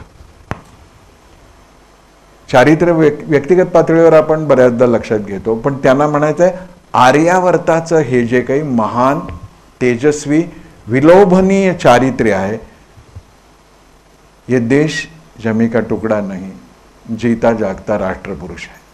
त्याच्याशी हे जोडलं की लक्षात येईल की ते जागं करायचं आहे, आर्यावर्त करायचं आहे. मग त्यांच्या लक्षात आलं की हे सगळं खरं आहे, पण मग कमतरता कशाची आहे. यातला शक्ती उपासनेचा दुसरं पाऊल टाकता येते. ते असं म्हणतात की हे सगळं आहे, आपल्याकडे तत्वज्ञान आहे, सिद्धांत आहे, महापुरुष होऊन गेले, त्या सगळ्यांनी केलेलं चिंतन आहे, पण आपल्यामध्ये एका गोष्टीची कमतरता आहे, ती म्हणजे आपल्याकडची शक्ती उपासना संपली आहे. आपण शक्तीला कधीच सगळा 1500 वर्षाचा कालखंड डोळ्यासमोर आणा, एक दैन्य, दुर्बलता, निराशा, म्हणजे खूप तत्वज्ञान आहे, श्रेष्ठ तत्वज्ञान आहे, पण समाजाच्या चेहऱ्यावर कसलंच तेज नाही आहे. श्री अरविंद म्हणत आहेत की खूप असं वाटलं, काही उत्कटतेने भावलं आणि मग एक जोश निर्माण झाला, तेवढ्याने हे परिवर्तन होणार नाही. त्याच्यामध्ये एक सातत्य आणलं पाहिजे. फोर्स कुड not succeed without a great spiritual and moral strength behind it's action and aspiration. ते असं म्हणतात की हो, असं कधीतरी उद्रेक होतो, कुठेतरी एकदम उफाळून येतं, पण ते म्हणतात की असा फोर्स, अशी नुसती शक्ती, नुसत्या घोषणा, नुसत्या मोठी आवळणं एवढ्यानी नाही होणार. तर ह्या फोर्सच्या मागे एक आध्यात्मिक आणि नैतिक शक्ती उभी केली पाहिजे. मग ही आध्यात्मिक आणि नैतिक शक्ती जिथून मिळेल त्या केंद्राची उपासना आपल्याला करावी लागेल. आणि म्हणून ते असं म्हणतात की असं जर आपल्या देशात करायचं असेल तर ह्या भवानी भारतीची उपासना करण्यातली पहिली अट काय आहे. श्री अरविंद असं म्हणतात, लॉस युअर इगोइझम, तुमचा अहंकार सोडून द्या. सांप्रदायिक, मठ, पंथ है ना, तर ते म्हणतात की lose your egoism in the greater ego of country. आता अहंकार तर घालवता येत नाही, तर ते म्हणतात की घालवायचाच नाही आहे, वैयक्तिक अहंकार घालवायचा आहे आणि राष्ट्रीय अहंकारामध्ये तो विकसित करायचा आहे. असं घडलं तर मला जी पुढे दुर्गा उपासना सांगायची आहे ते मला साधता येईल. म्हणून त्यांनी जी खंत व्यक्त केली आहे आणि ज्यातून हे भवानीची आराधना त्यांच्या डोक्यामध्ये आली, ते म्हणतात की भारतात राजस वृत्ती वाढवली पाहिजे. केंद्राच्या कार्यकर्त्यांना हे वाक्य स्वामीजींच्या तत्वज्ञानात येईल. ते म्हणतात मी कोणाला उपवास शिकू, समर्थ रामदास जे म्हणतात तेच ते, कोणाला उपवास सांगू, मी कोणाला त्यागाने राहा म्हणून सांगू. ज्याला खायलाच मिळत नाही, जे तमोगुणात आहेत त्यांना मी सत्वगुणाचं कौतुक सांगून काय उपयोग. ह्यांना जर उत्क्रांत करायचं असेल तर तमोगुणातून मला ह्यांना रजोगुणात आणलं पाहिजे. हे स्वामीजींचं म्हणणं. तेच म्हणतात की भारतात राजस वृत्ती वाढवावी लागेल. हो, मला मिळवायचं आहे, मला उत्तम आयुष्य जगायचं आहे, मला संपन्नतेने राहायचं आहे, मला भौतिक जीवनामधलं जितकं आवश्यक आहे तितकं सगळं मिळवायचं आहे, चांगल्या मार्गाने मिळवायचं आहे आणि त्यात मला अडकायचं नाही आहे.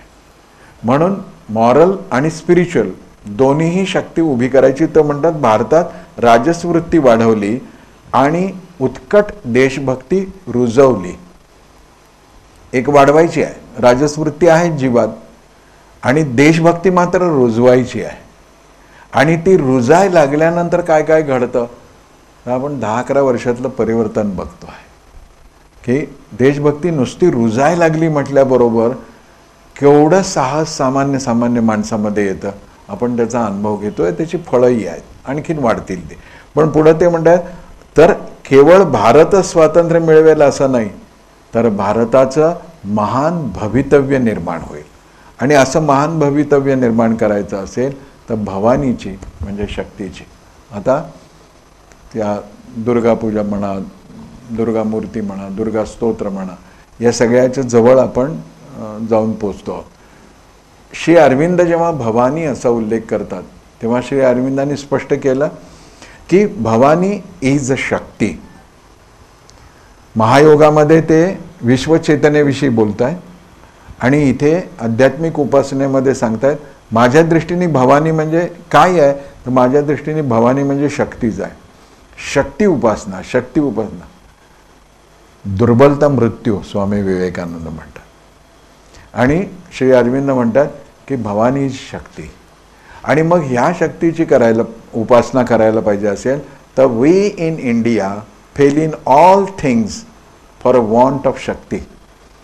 आम्ही प्रत्येक क्षेत्रामध्ये मार का खातो आहोत, तर आम्ही ह्या शक्तीची उपासना केली नाही. उदो उदगे आंबे उदे, दार उघड वया दार उघड, सगळं इतकं सम्यक आहे ना हे तत्वज्ञान. शक्तीने पावती राज्ये, शक्ती नसता विटंबना, समर्थ तिकडे बोलतात. स्वामी विवेकानंद शक्तीशिवाय काहीच बोलत नाही आहे. म्हणजे दुर्बलतेला मृत्यू म्हटलं आहे त्याने, की दुर्बल असूच नाही. ह्या सगळ्यांच्या पाठीमागे काय आहे, तर हे एक वैदिक विचार आहे. म्हणून मग काय केलं पाहिजे, तर ईश्वरी शक्तीचा साक्षात्कार आणि मानवी सामर्थ्य, ह्या सामर्थ्य योगाचा पुरस्कार विलक्षण आहे. मानवी सामर्थ्य हा योग आहे म्हणतात ते. एका बाजूने ईश्वरी साक्षात्कार घ्यायचा आहे, पण त्याच्यात आपण रमून जातो तेवढ्यापुरतं नाही, तर मला मानवी योगाचा पण पुरस्कार करा पाहिजे आणि मग त्यातून ही शक्ती उपासना होऊ शकते. या संदर्भामध्ये 3 गोष्टी श्री अरविंद सांगतायत. जिथपर्यंत पोचायचं आहे त्याच्या ह्या शिड्या आहेत, हा सोपान आहे. पहिली आहे दुर्गा स्तोत्र. म्हणजे आपल्याला माझी करबद्ध याचना राहील की हे दुर्गा स्तोत्र कंठस्थ करून घ्या आपल्याकडून, आपल्या पुढच्या पिढीकडून, आणि एकदाच म्हणायचं आहे. छोटा आहे अगदी, रामरक्षेला जेवढा वेळ लागतो तेवढाच लागेल कंठस्थ झाल्यावर. गुगलवर गेला की तुम्हाला मिळून जाईल. म्हणजे पुस्तक मिळालं नाही म्हणून राहिलं असं नको. आपण चतुर आहोत कारण काढायसाठी, म्हणून सगळे रस्ते बंद करून टाकतो. गुगलवर मिळतं ते म्हणतात की दुर्गा स्तोत्र आहे. मग संघटना उभी करण्यासाठी त्याने एक भवानी मंदिराची कल्पना केली. आणि तिसरं हे सगळं जे आहे तर भवानी भारती हे काव्य दिलं. स्तोत्र आहे खरं म्हणजे, ते 99 श्लोक आहेत, फार मोठा नाही आहे. त्याचा तपशिलातला विचार आपण उद्या करणार. पण ही भूमी नाही कळाली तर त्या असं वाटेल की हे काय चाललं आहे किंवा हे कोण सांगतं आहे. मग ह्या 3 टप्प्यामध्ये दुर्गा स्तोत्र जे आहे फक्त 13 श्लोक आहेत, म्हणजे 13 कडवी आहेत. आता ह्यातल्या काही कडव्यांचा आपण थोडासा विचार अशासाठी करायचा आहे की त्या चिंतनाची दिशा कळते. याच्यामध्ये 3 टप्पे आहेत. स्तोत्र आहे ती भक्ती आहे, भवानी मंदिर आहे ते संघटन आहे, आणि भवानी भारती हा ग्रंथ आहे तो आविष्कार आहे. या 3 पद्धतीनं ही सगळी चिंतन यात्रा जाते आहे.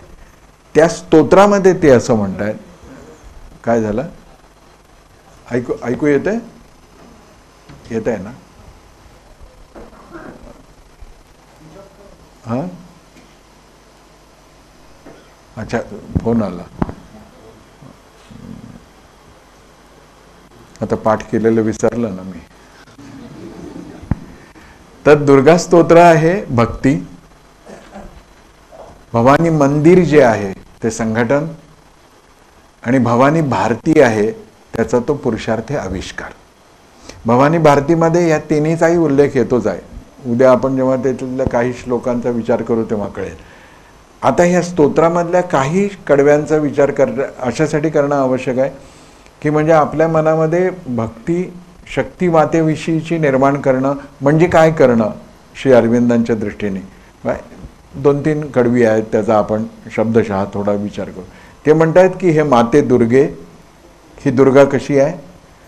सिंहारूढ सर्वशक्तिदायिनी माते. खरोखर पाठ केलं पाहिजे. म्हणजे कोजागिरीला तुळजापूरपर्यंत चालत अनमानी जाणं ठीक आहे, पण जोपर्यंत हे नाही कळणार ना, त्या उपासनांना क्षमा करेल ईश्वर मला, पण काही अर्थ नाही. आता जे आपण करतो ना, कडकण्या, कडधान्य, चपला नाही घालायच्या, दाढी नाही करायची, ठीक आहे, आत्मानुशासन म्हणून हे आवश्यक आहे. पण थांबलो तिथे आपण. आणि मला दुःख वाटतं की जवळजवळ 75 वर्ष होत आली तरी आपण हे समजून का नाही घेतलं. सगळं आहे. ते म्हणतायत की हे माते दुर्गे, सिंहारूढ सर्वशक्तिदायिनी माते, शिवप्रिये. ही नुसती शक्ती म्हणजे विध्वंसक शक्ती नाही आहे, ही शिवप्रिया आहे. म्हणजे जी शक्ती शिवाची म्हणजे शिवत्वाची प्रिय आहे ती निर्माण करणारी शक्ती आहे, जे विश्वकल्याणाचं आहे. आणि ती विध्वंसक शक्ती आहे जी विश्वाच्या विरोधी आहे. बट एक एक शब्द ह्याच्यावर खरोखर एक एक सत्र होऊ शकतं. म्हणजे ही जर 13 कडवी जरी आपण समजून घ्यायची म्हटलं तरी 4 महिने पुरतील चातुर्मासाचे आपल्याला. एक एक शब्द महत्त्वाचा आहे. ते म्हणतात की शिवप्रिये, तुझ्या शक्ती अंशांपासून उत्पन्न झालेले आम्ही. जाणा भारत. माझा जन्म कशापासून झालाय? X chromosome, Y chromosome, biology सांगेल मला. पण वेदांत काय सांगतोय? ते म्हणतायत की तुझ्या शक्ती अंशातून उत्पन्न झालेले आम्ही भारताचे नवयुवक येथे तुझ्या मंदिरामध्ये बसून तुझी प्रार्थना करत आहोत. स्पर्धा परीक्षेत यश मिळू दे, ही प्रार्थना आहे. विजाची पॉलिसी बदलू दे, ट्रम्प तात्याला सद्बुद्धी लाभू दे, काहीच नाही आहे. ती प्रार्थना काय करतायत बघा. हे माते, आमचे आर्त तू ऐकावेस, ही आमची तुझ्या चरणी प्रार्थना आहे. प्रार्थना काय बघा, आर्त काय आहे? विश्वाचे आर्त माझ्या मनी प्रकाशले माऊली. ते आर्त श्री अरविंदांच्या मनात काय? ते म्हणतात की या पृथ्वीवर अवतीर्ण हो. हे माते, या पृथ्वीवर अवतीर्ण हो, या भारत भूमीमध्ये स्वतःला प्रकट कर. श्री अरविंदांनी या भारत भूमीला भूगोल कधीच म्हटला नाही. ते म्हणतात ही कविकल्पना नाही, हे काहीतरी मी भावनेने बोलतोय असं समजू नका. ही सनातन आर्य भूमी आहे ना, भगवतीचं स्वरूप आहे, भूमी रूपात प्रकट झालेलं आहे. म्हणून मातृभूमी असा आपल्या देशाच्या भूमीचा उल्लेख करणारे आपण जगाच्या पाठीवर एकटे आहोत. हे तरी आपण नीट समजून घेऊ. म्हणजे जाणा भारत आला की का मातृभूमी, का पितृभूमी, का पुण्यभूमी, आणि हे सगळे गुण एका ठिकाणी आहेत. म्हणून आमची अविच्छिन्न अव्यभिचारी निष्ठा भारतावर आहे. मग ते म्हणतात की तू प्रकट हो आणि भारत भूमीमध्ये स्वतःला प्रकट कर. हे माते शक्तिदायिनी, पहिलं रूप, दुसरं प्रेमदायिनी, तिसरं ज्ञानदायिनी. तिन्ही पातळीवरती उलगड आहे. म्हणून दुर्गा स्तोत्र आधी, मग मंदिर, मग भवानी भारती. की ती उग्र रूप आहे, शक्तिदायिनी आहे, पण ती क्रूर नाही आहे. ती प्रेमदायिनी पण आहे, पण भाबडी पण नाही आहे. ती ज्ञानदायिनी पण आहे. म्हणजे एका शक्तीच्या ठाई हे तिन्ही गुणविशेष आहेत. हे माते, तू सौंदर्य मूर्ती आहेस आणि तू रौद्र रूपिणी आहेस एका वेळी. म्हणजे दिसायला एकदम सुंदर आहेस तू. सौंदर्य मूर्ती म्हटलाय म्हणजे पर्सनिफिकेशन ऑफ ब्युटी. सौंदर्य साक्षात प्रकट झालंय तुझ्या रूपात, खरं आहे. पण तू रुद्र रूपिणी सुद्धा आहे. सावरकरांची मूर्ती दुजाती ही कविता आठवा. की आज मला तू वीणावादिनी नको, ती नरमुंड धारण केलेली तू ती काली म्हणून माझ्यासमोर ये. दोन्ही तिच्यामध्ये आहे. याचा अर्थ श्री अरविंद आपल्याला घेऊन चाललेत एका मुद्द्याकडे की मातृशक्तीमध्ये संहार आणि सांभाळ आणि निर्मिती या सर्व शक्ती एकवटलेल्या आहेत. त्याचं प्रतीक भवानी आहे, म्हणून तिची उपासना आहे. आणि ही नवयुवक करतायत. ते म्हणतायत की तू सौंदर्यमूर्ती आणि रौद्ररूपिणी आहे. जेव्हा तू स्वतःच्या शक्तिरूपात असतेस तेव्हा तू उग्ररूपिणी असतेस.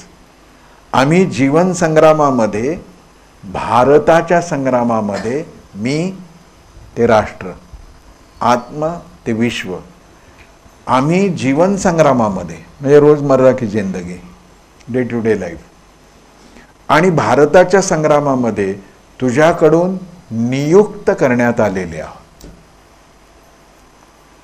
काय खरं म्हणजे काही बोलण्याची आवश्यकता नाही.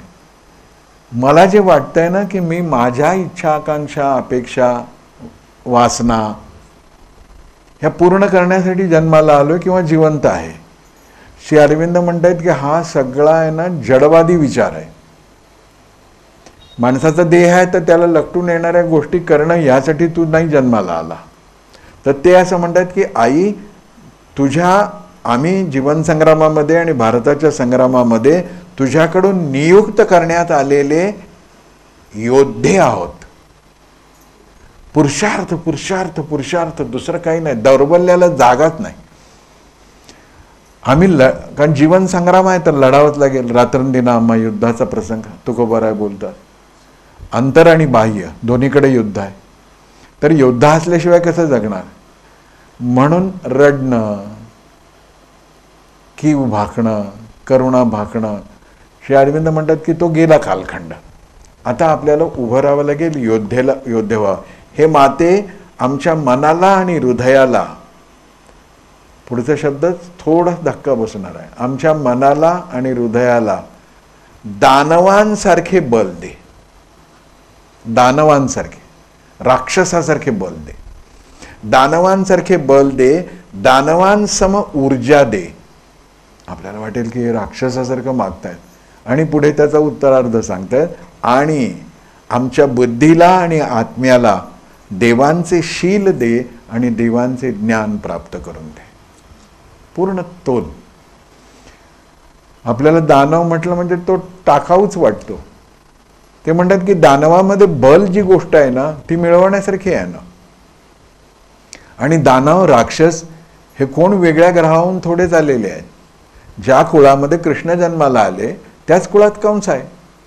यांचे जेनेटिक रिलेशनशिप आहे दानवांची आणि देवाची.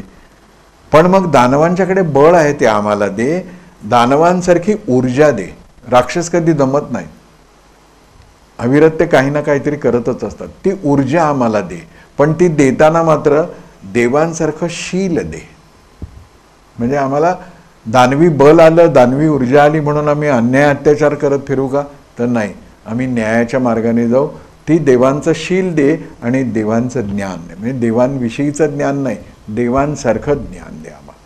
पुढे जाऊन ते असं म्हणतायत, हे दुर्गा माते, तू तुझ्या योग बलाद्वारे आमच्या शरीरामध्ये प्रवेश कर.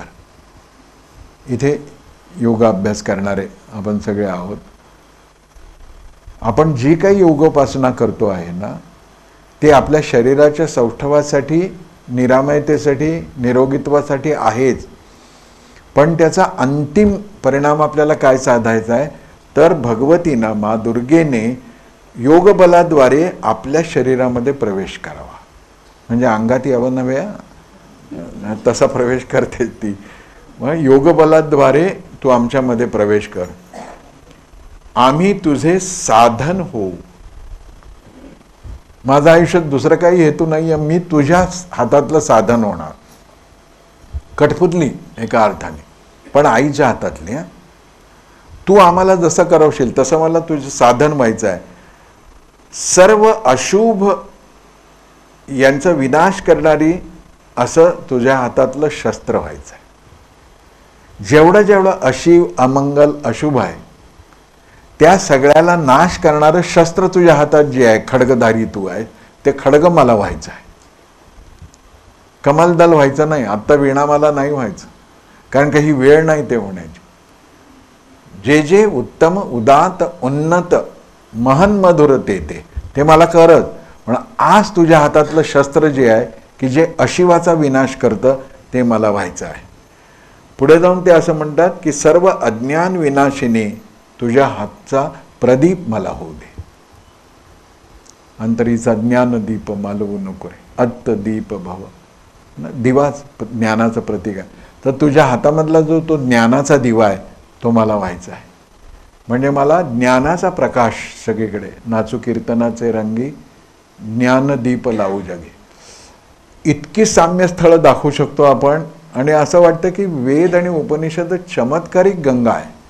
ती कुठून कुठून प्रकट होईल काही सांगता येत नाही. कधी अशिक्षित अडाणी वाटणाऱ्या संताच्या मुखातून येईल, कधी तत्ववेत्तेच्या मुखातून येईल, कधी कर्मयोगाच्या मुखातून येईल, पण येईल वेदांचीच गंगा, हे विसरता कामा नये. मग ह्या प्रत्येक आविष्कारामध्ये वैदिक सनातन वैदिक धर्माचंच तत्वज्ञान प्रकट होतं आहे हे कळणं म्हणजे भारत जाणणं आहे. आविष्कृती शब्द वेगळे असतील पण तेच आहे. यहाँ का कंकर कंकर शंकर आहे म्हणजे काय आहे? ये अर्पण की भूमी, ये तर्पण की भूमी, ये संतों की भूमी, ये वीरों की भूमी म्हणजे काय? मग अटलजींसारखा एक कवी जेव्हा हे म्हणतो तेव्हा तेच म्हणत असतो जे श्री अरविंद दुर्गा स्तोत्रामध्ये म्हणतात, तेच नामदेव महाराज पंढरपूरच्या वाळवंटात म्हणतात, तेच समर्थ नामदासांसारखा विरक्त राष्ट्रसंत म्हणतो.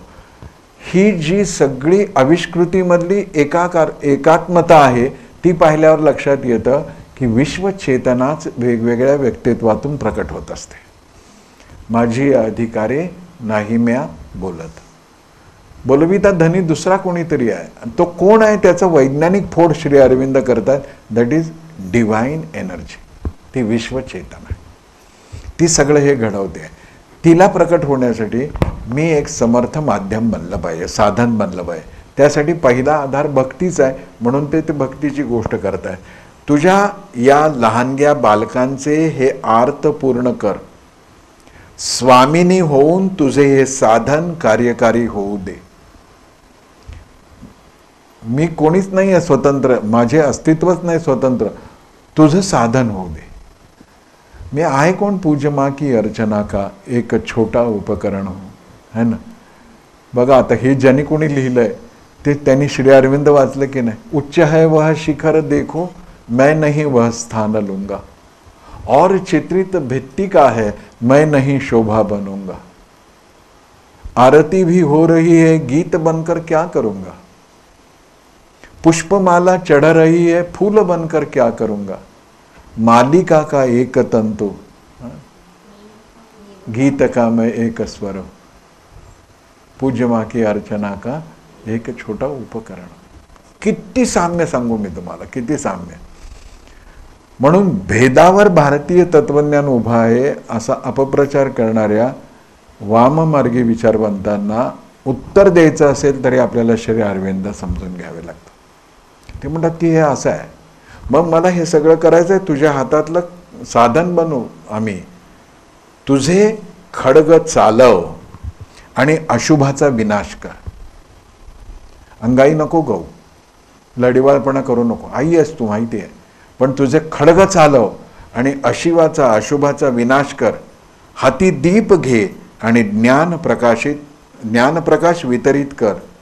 हे माते तू या भारतात प्रकट हो. आणि प्रकट होण्यासाठी संपूर्ण ब्रह्मांडामध्ये हीच भूमी आहे असं ते म्हणतात. आता अशा दुर्गेची स्तुती त्यांनी जेव्हा केली, भक्ती केली, तेव्हा ते म्हणतात की आता हे नुसतं भक्ती करून घरी बसून म्हटलं की सगळ्यांचं भलं कर वगैरे तर होणार नाही. ह्याच्यासाठी संघटना हवी आहे. म्हणजे भक्तीच्या पाठोपाठ कर्म हवं आहे. आता जेव्हा श्री अरविंदांचं हे वाक्य वाचतो मी की भक्ती, कर्म आणि प्रत्यक्षामध्ये त्यागाच्या भूमिकेने उभं राहणं, आत्मज्ञानाच्या पातळीवर जाणं, तेव्हा मला समर्थांचं वाक्य आठवतं, कर्म, उपासना आणि ज्ञान येणे राहे समाधान. कर्म पाहिजेच, भक्ती पाहिजेच, ज्ञानही पाहिजेच, कारण का ज्ञानाशिवाय काही होऊ शकत नाही.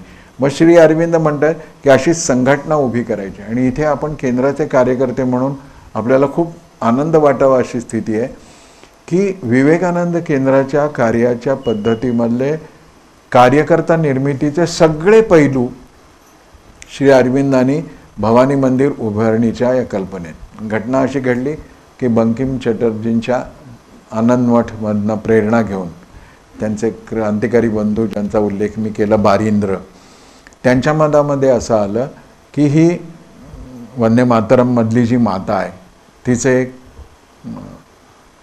सुंदर मंदिर आपण उभं केलं पाहिजे, शांत एकांत पवित्र जागे जिथे लोकव्यवहार कोलाहल काही नसेल, शुभ्रवसना देवी तिथे, तिचं एक छान मंदिर करायचं. मग श्री अरविंद म्हणाले की मंदिराची कल्पना चांगली आहे आणि बंकिमदांच्या प्रेरणेतून हे मंदिर उभं करायचं आहे असं तुझ्या मनात आलं तर त्याची संघटनात्मक आखणी पण केली पाहिजे. म्हणून श्री अरविंदांनी भवानी मंदिर ही संकल्पना मांडण्यासाठी संपूर्ण एक संघटनात्मक सूत्र मानलं.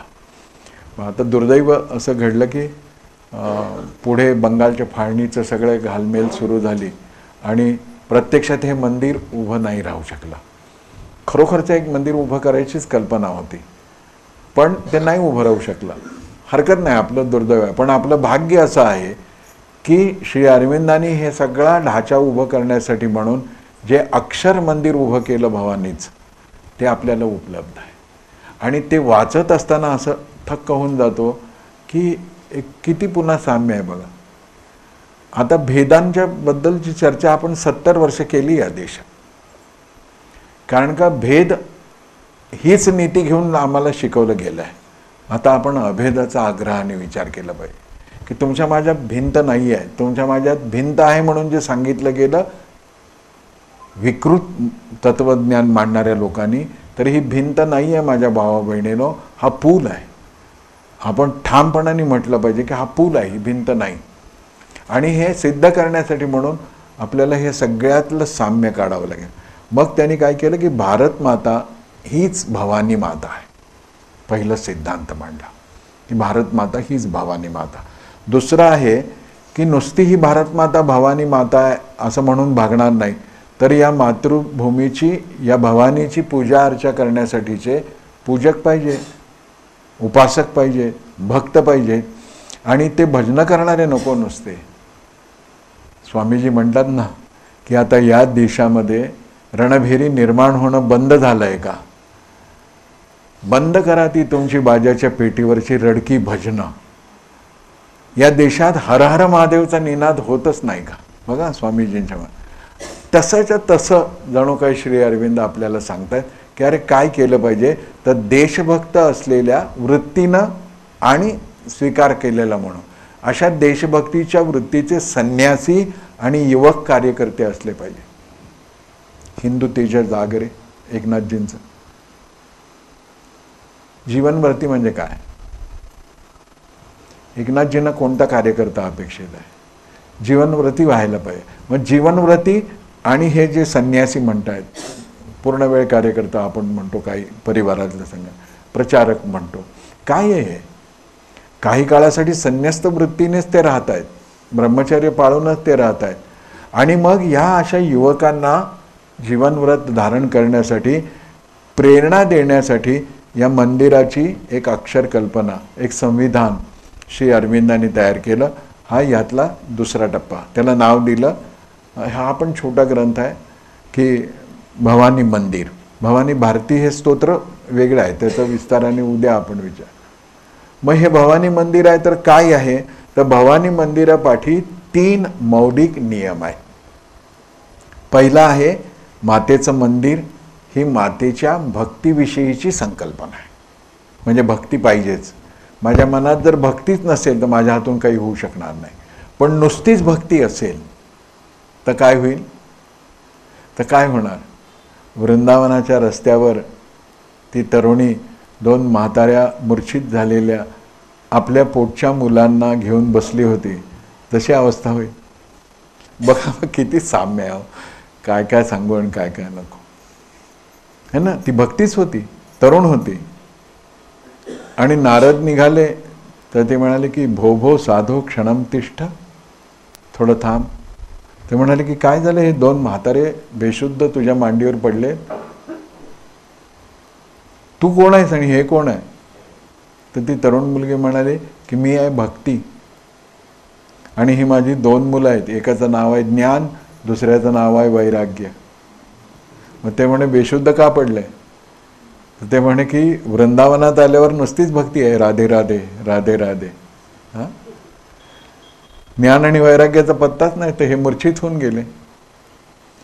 मग यांना शुद्धीवर आणलं पाहिजे, तर माझ्या आयुष्याचं सार्थक आहे.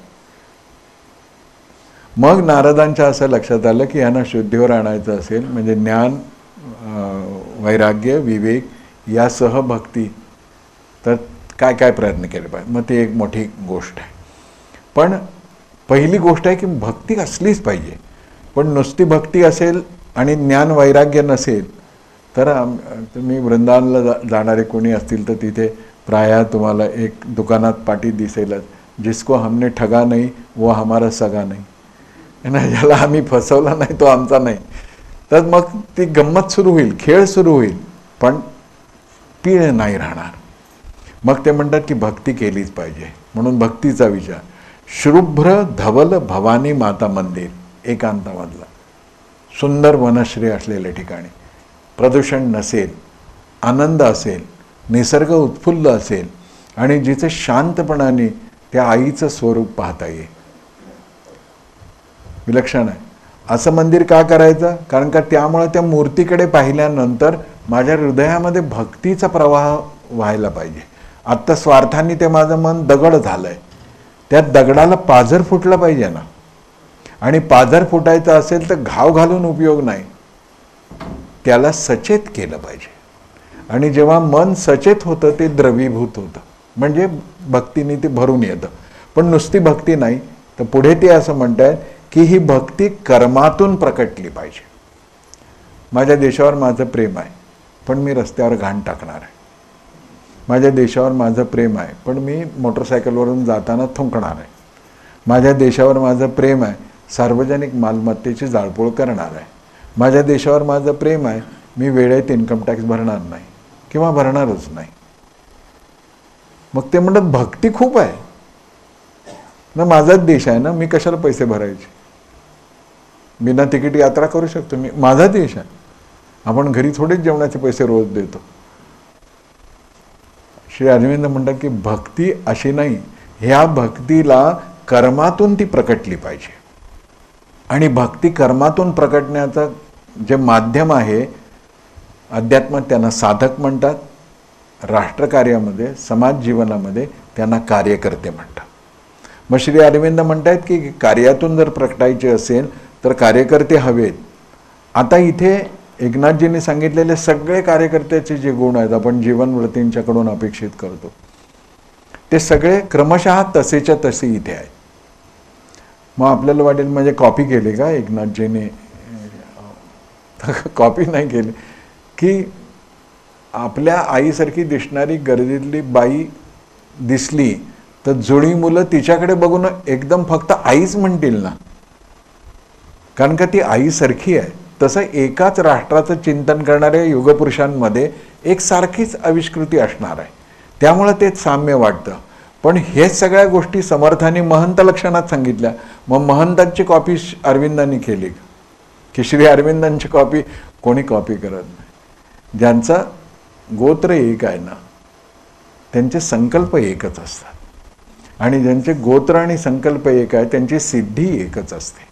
त्यामुळे हे साम्य दिसतं. ही नक्कल नाही, हे सहस्फूर्त आहे. कारण का मूळ भारत भक्तीच्या वीणेशी तो सूर जुळलेला आहे. त्यामुळं तोच राग येणार, तीच आलापी येणार, तोच स्वरसाज येणार, तसंच होणार, तेच व्हायला पाहिजे. याच्या विसंगत जे जे कोणी गातील ना त्यांना स्थान असता कामा नये, कारण का ती मैफिल बेसुरी करून टाकतील. कहा की भारत माता डायन आहे. कसा जिवंत राहू शकतो एखादा माणूस? हे वाक्य या देशात बोलणारा आज कसा जिवंत राहू शकतो? ते हत्या, गुन्हा, खून, योग्य, वध, अयोग्य सगळ्यात नंतर विचार करू, पण माझ्या आईला डायन म्हणणाऱ्याला मी जिवंत ठेवतो. माझी मातृभक्ती, माझं प्रेम, प्रेमास्वरूप आई कविता ऐकताना रडणं, हे सब बकवास बन जाती है सारी बात. बेमतलब, काय उपयोग नाही ना. माझ्या आईला डायन म्हणतो मी, कसं काय? आपल्या शास्त्रांनी असं सांगितलंय की तुमच्या समोर जर कोणी शिवाची स्तुती निंदा करत असेल तर पहिली गोष्ट करा की त्याची जीभ हासुडून टाका. जर ते शक्य नसेल तर निषेध तरी व्यक्त करा, आणि तेही शक्य नसेल तर निघून तरी जा. त्यांच्या सभेत समोर बसून टाळ्या तरी वाजवू नका. बघ किती साम्य आहे, किती आश्चर्य वाटतं. वेगवेगळ्या वेळी वेगवेगळ्या लोकांनी आविष्कार केला आहे मातृमंदिर. ते असं म्हणतात की कार्यकर्ते कसे पाहिजेत, सर्व संग परित्याग करून देशरत राहणारे. मग आता सामान्य माणसाला अशक्यच आहे हे सगळं सोडून सगळं कसं करायचं. मग ते म्हणतात की पूर्ण जीवनभर तसं नाही करता आलं तर काही निर्धारित काळ जीवनातला तुम्हाला हे देशकार्य केलं पाहिजे निरपेक्ष भावनेने.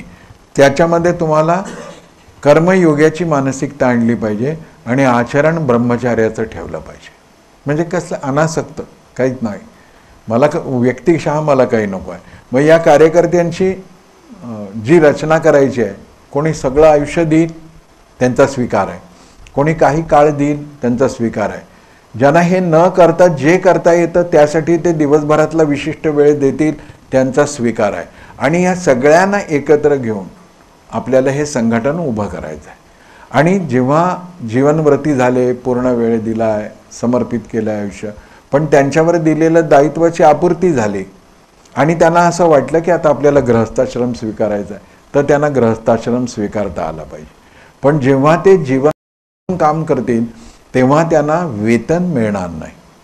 त्यांच्या उदरनिर्वाहाची व्यवस्था केली जाईल, पण उदरनिर्वाहाच्या पलीकडच्या गोष्टींची अपेक्षा त्यांनी करता कामा नये. हीच निस्पृहता आहे. पूर्ण संन्यासासारखं दिलं तर दिलं, नाही तर नाही दिलं असंही नाही होता येणार. पण मला काही मिळालं तर जे मिळालं आहे त्याच्यामध्ये मी समाधानी आहे आणि त्याच्यात निष्ठापूर्वक मी काम करेन. कुठलंही वेतन तुम्हाला असणार नाही. त्यामुळं तुमच्यामध्ये काय काय असता कामा नये याची चर्चा केली श्री अरविंदांनी.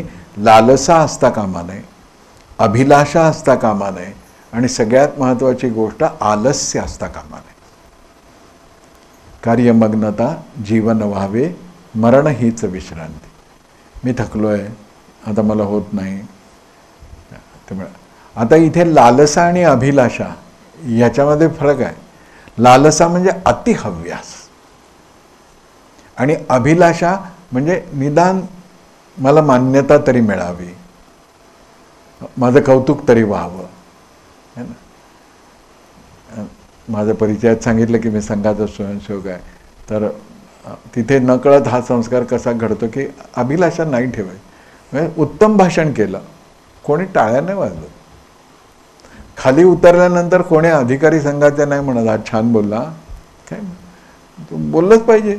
तुझं स्वयंसेवक आहे तर तुझं जे काही करणं आहे ते उत्तमच व्हायला पाहिजे. झालं नसतं तर आम्ही सांगितलं असतं की तू चुकला. काय धन्यवादाची सुद्धा अपेक्षा नाही. कशाचे धन्यवाद, मी सेवा करतोय, मला धन्य. मग श्री अरविंद म्हणतात की लालसा नको, अभिलाषा नको, आळस नको, एकाग्रता साधलेले कार्य करीत पाहिजे. फोकस्ड. माझं इकडे तिकडे कुठेही लक्ष नाही आहे, मला फक्त तिचा उद्धार करायचा आहे.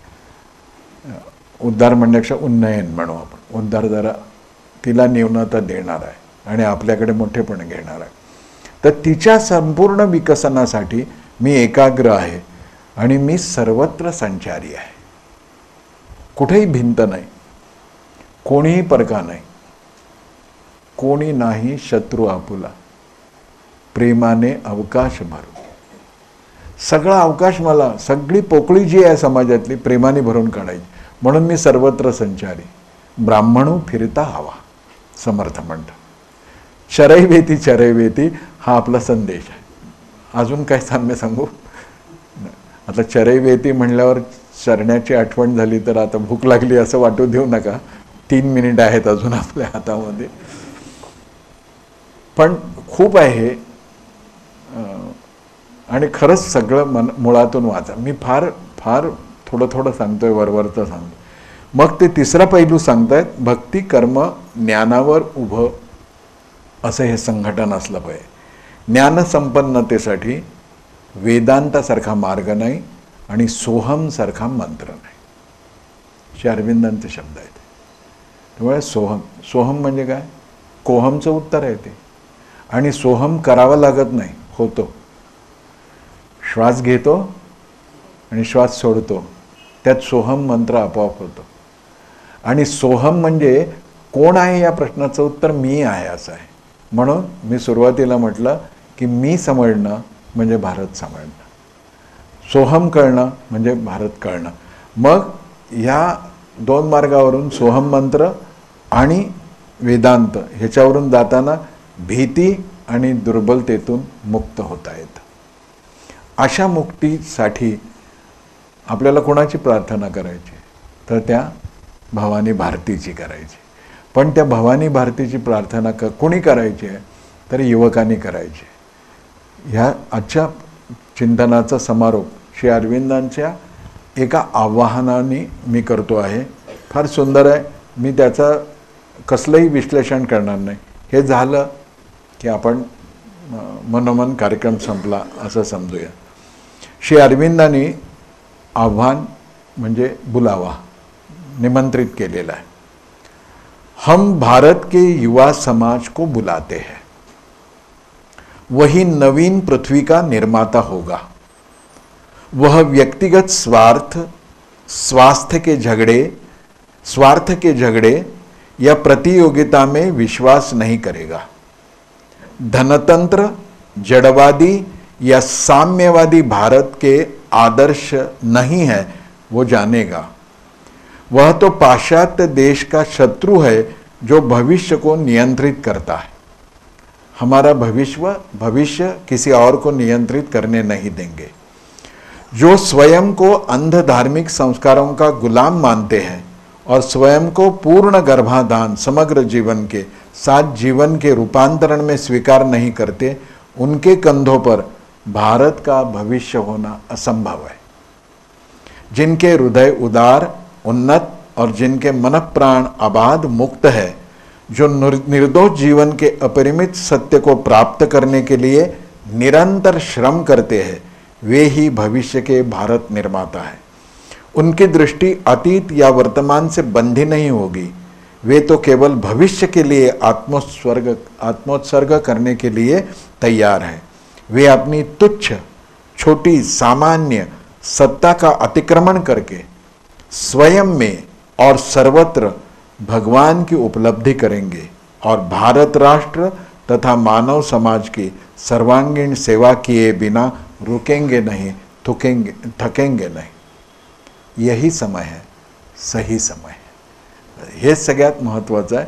या आवाहनाला प्रतिसाद देण्यासाठी जी वर्तमानातली कामं सुरू आहेत त्यातलं एक काम आहे आपलं विवेकानंद केंद्राचं काम. कोणतंही काम असो, अनंत मार्गाने निघाल्यानंतर अंतिमतः आपण कुठे जाऊन पोचू, तर भारत मातेच्या चरणापाशी जाऊ. अशा भारत मातेची स्तुती ज्या भवानी भारतीत केली आहे त्याचा थोडा विस्ताराने आढावा उद्याच्या चिंतन सत्रात घेऊ.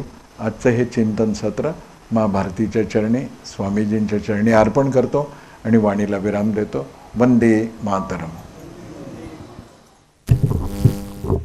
हाताची नमस्कार मुद्रा.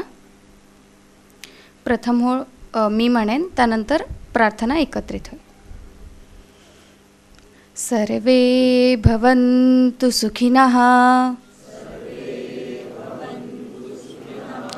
सर्वे सन्तु निरामया, सर्वे भद्राणि पश्यन्तु, मा कश्चित् दुःखभाग् भवेत्. ॐ शान्ति शान्ति शान्तिः.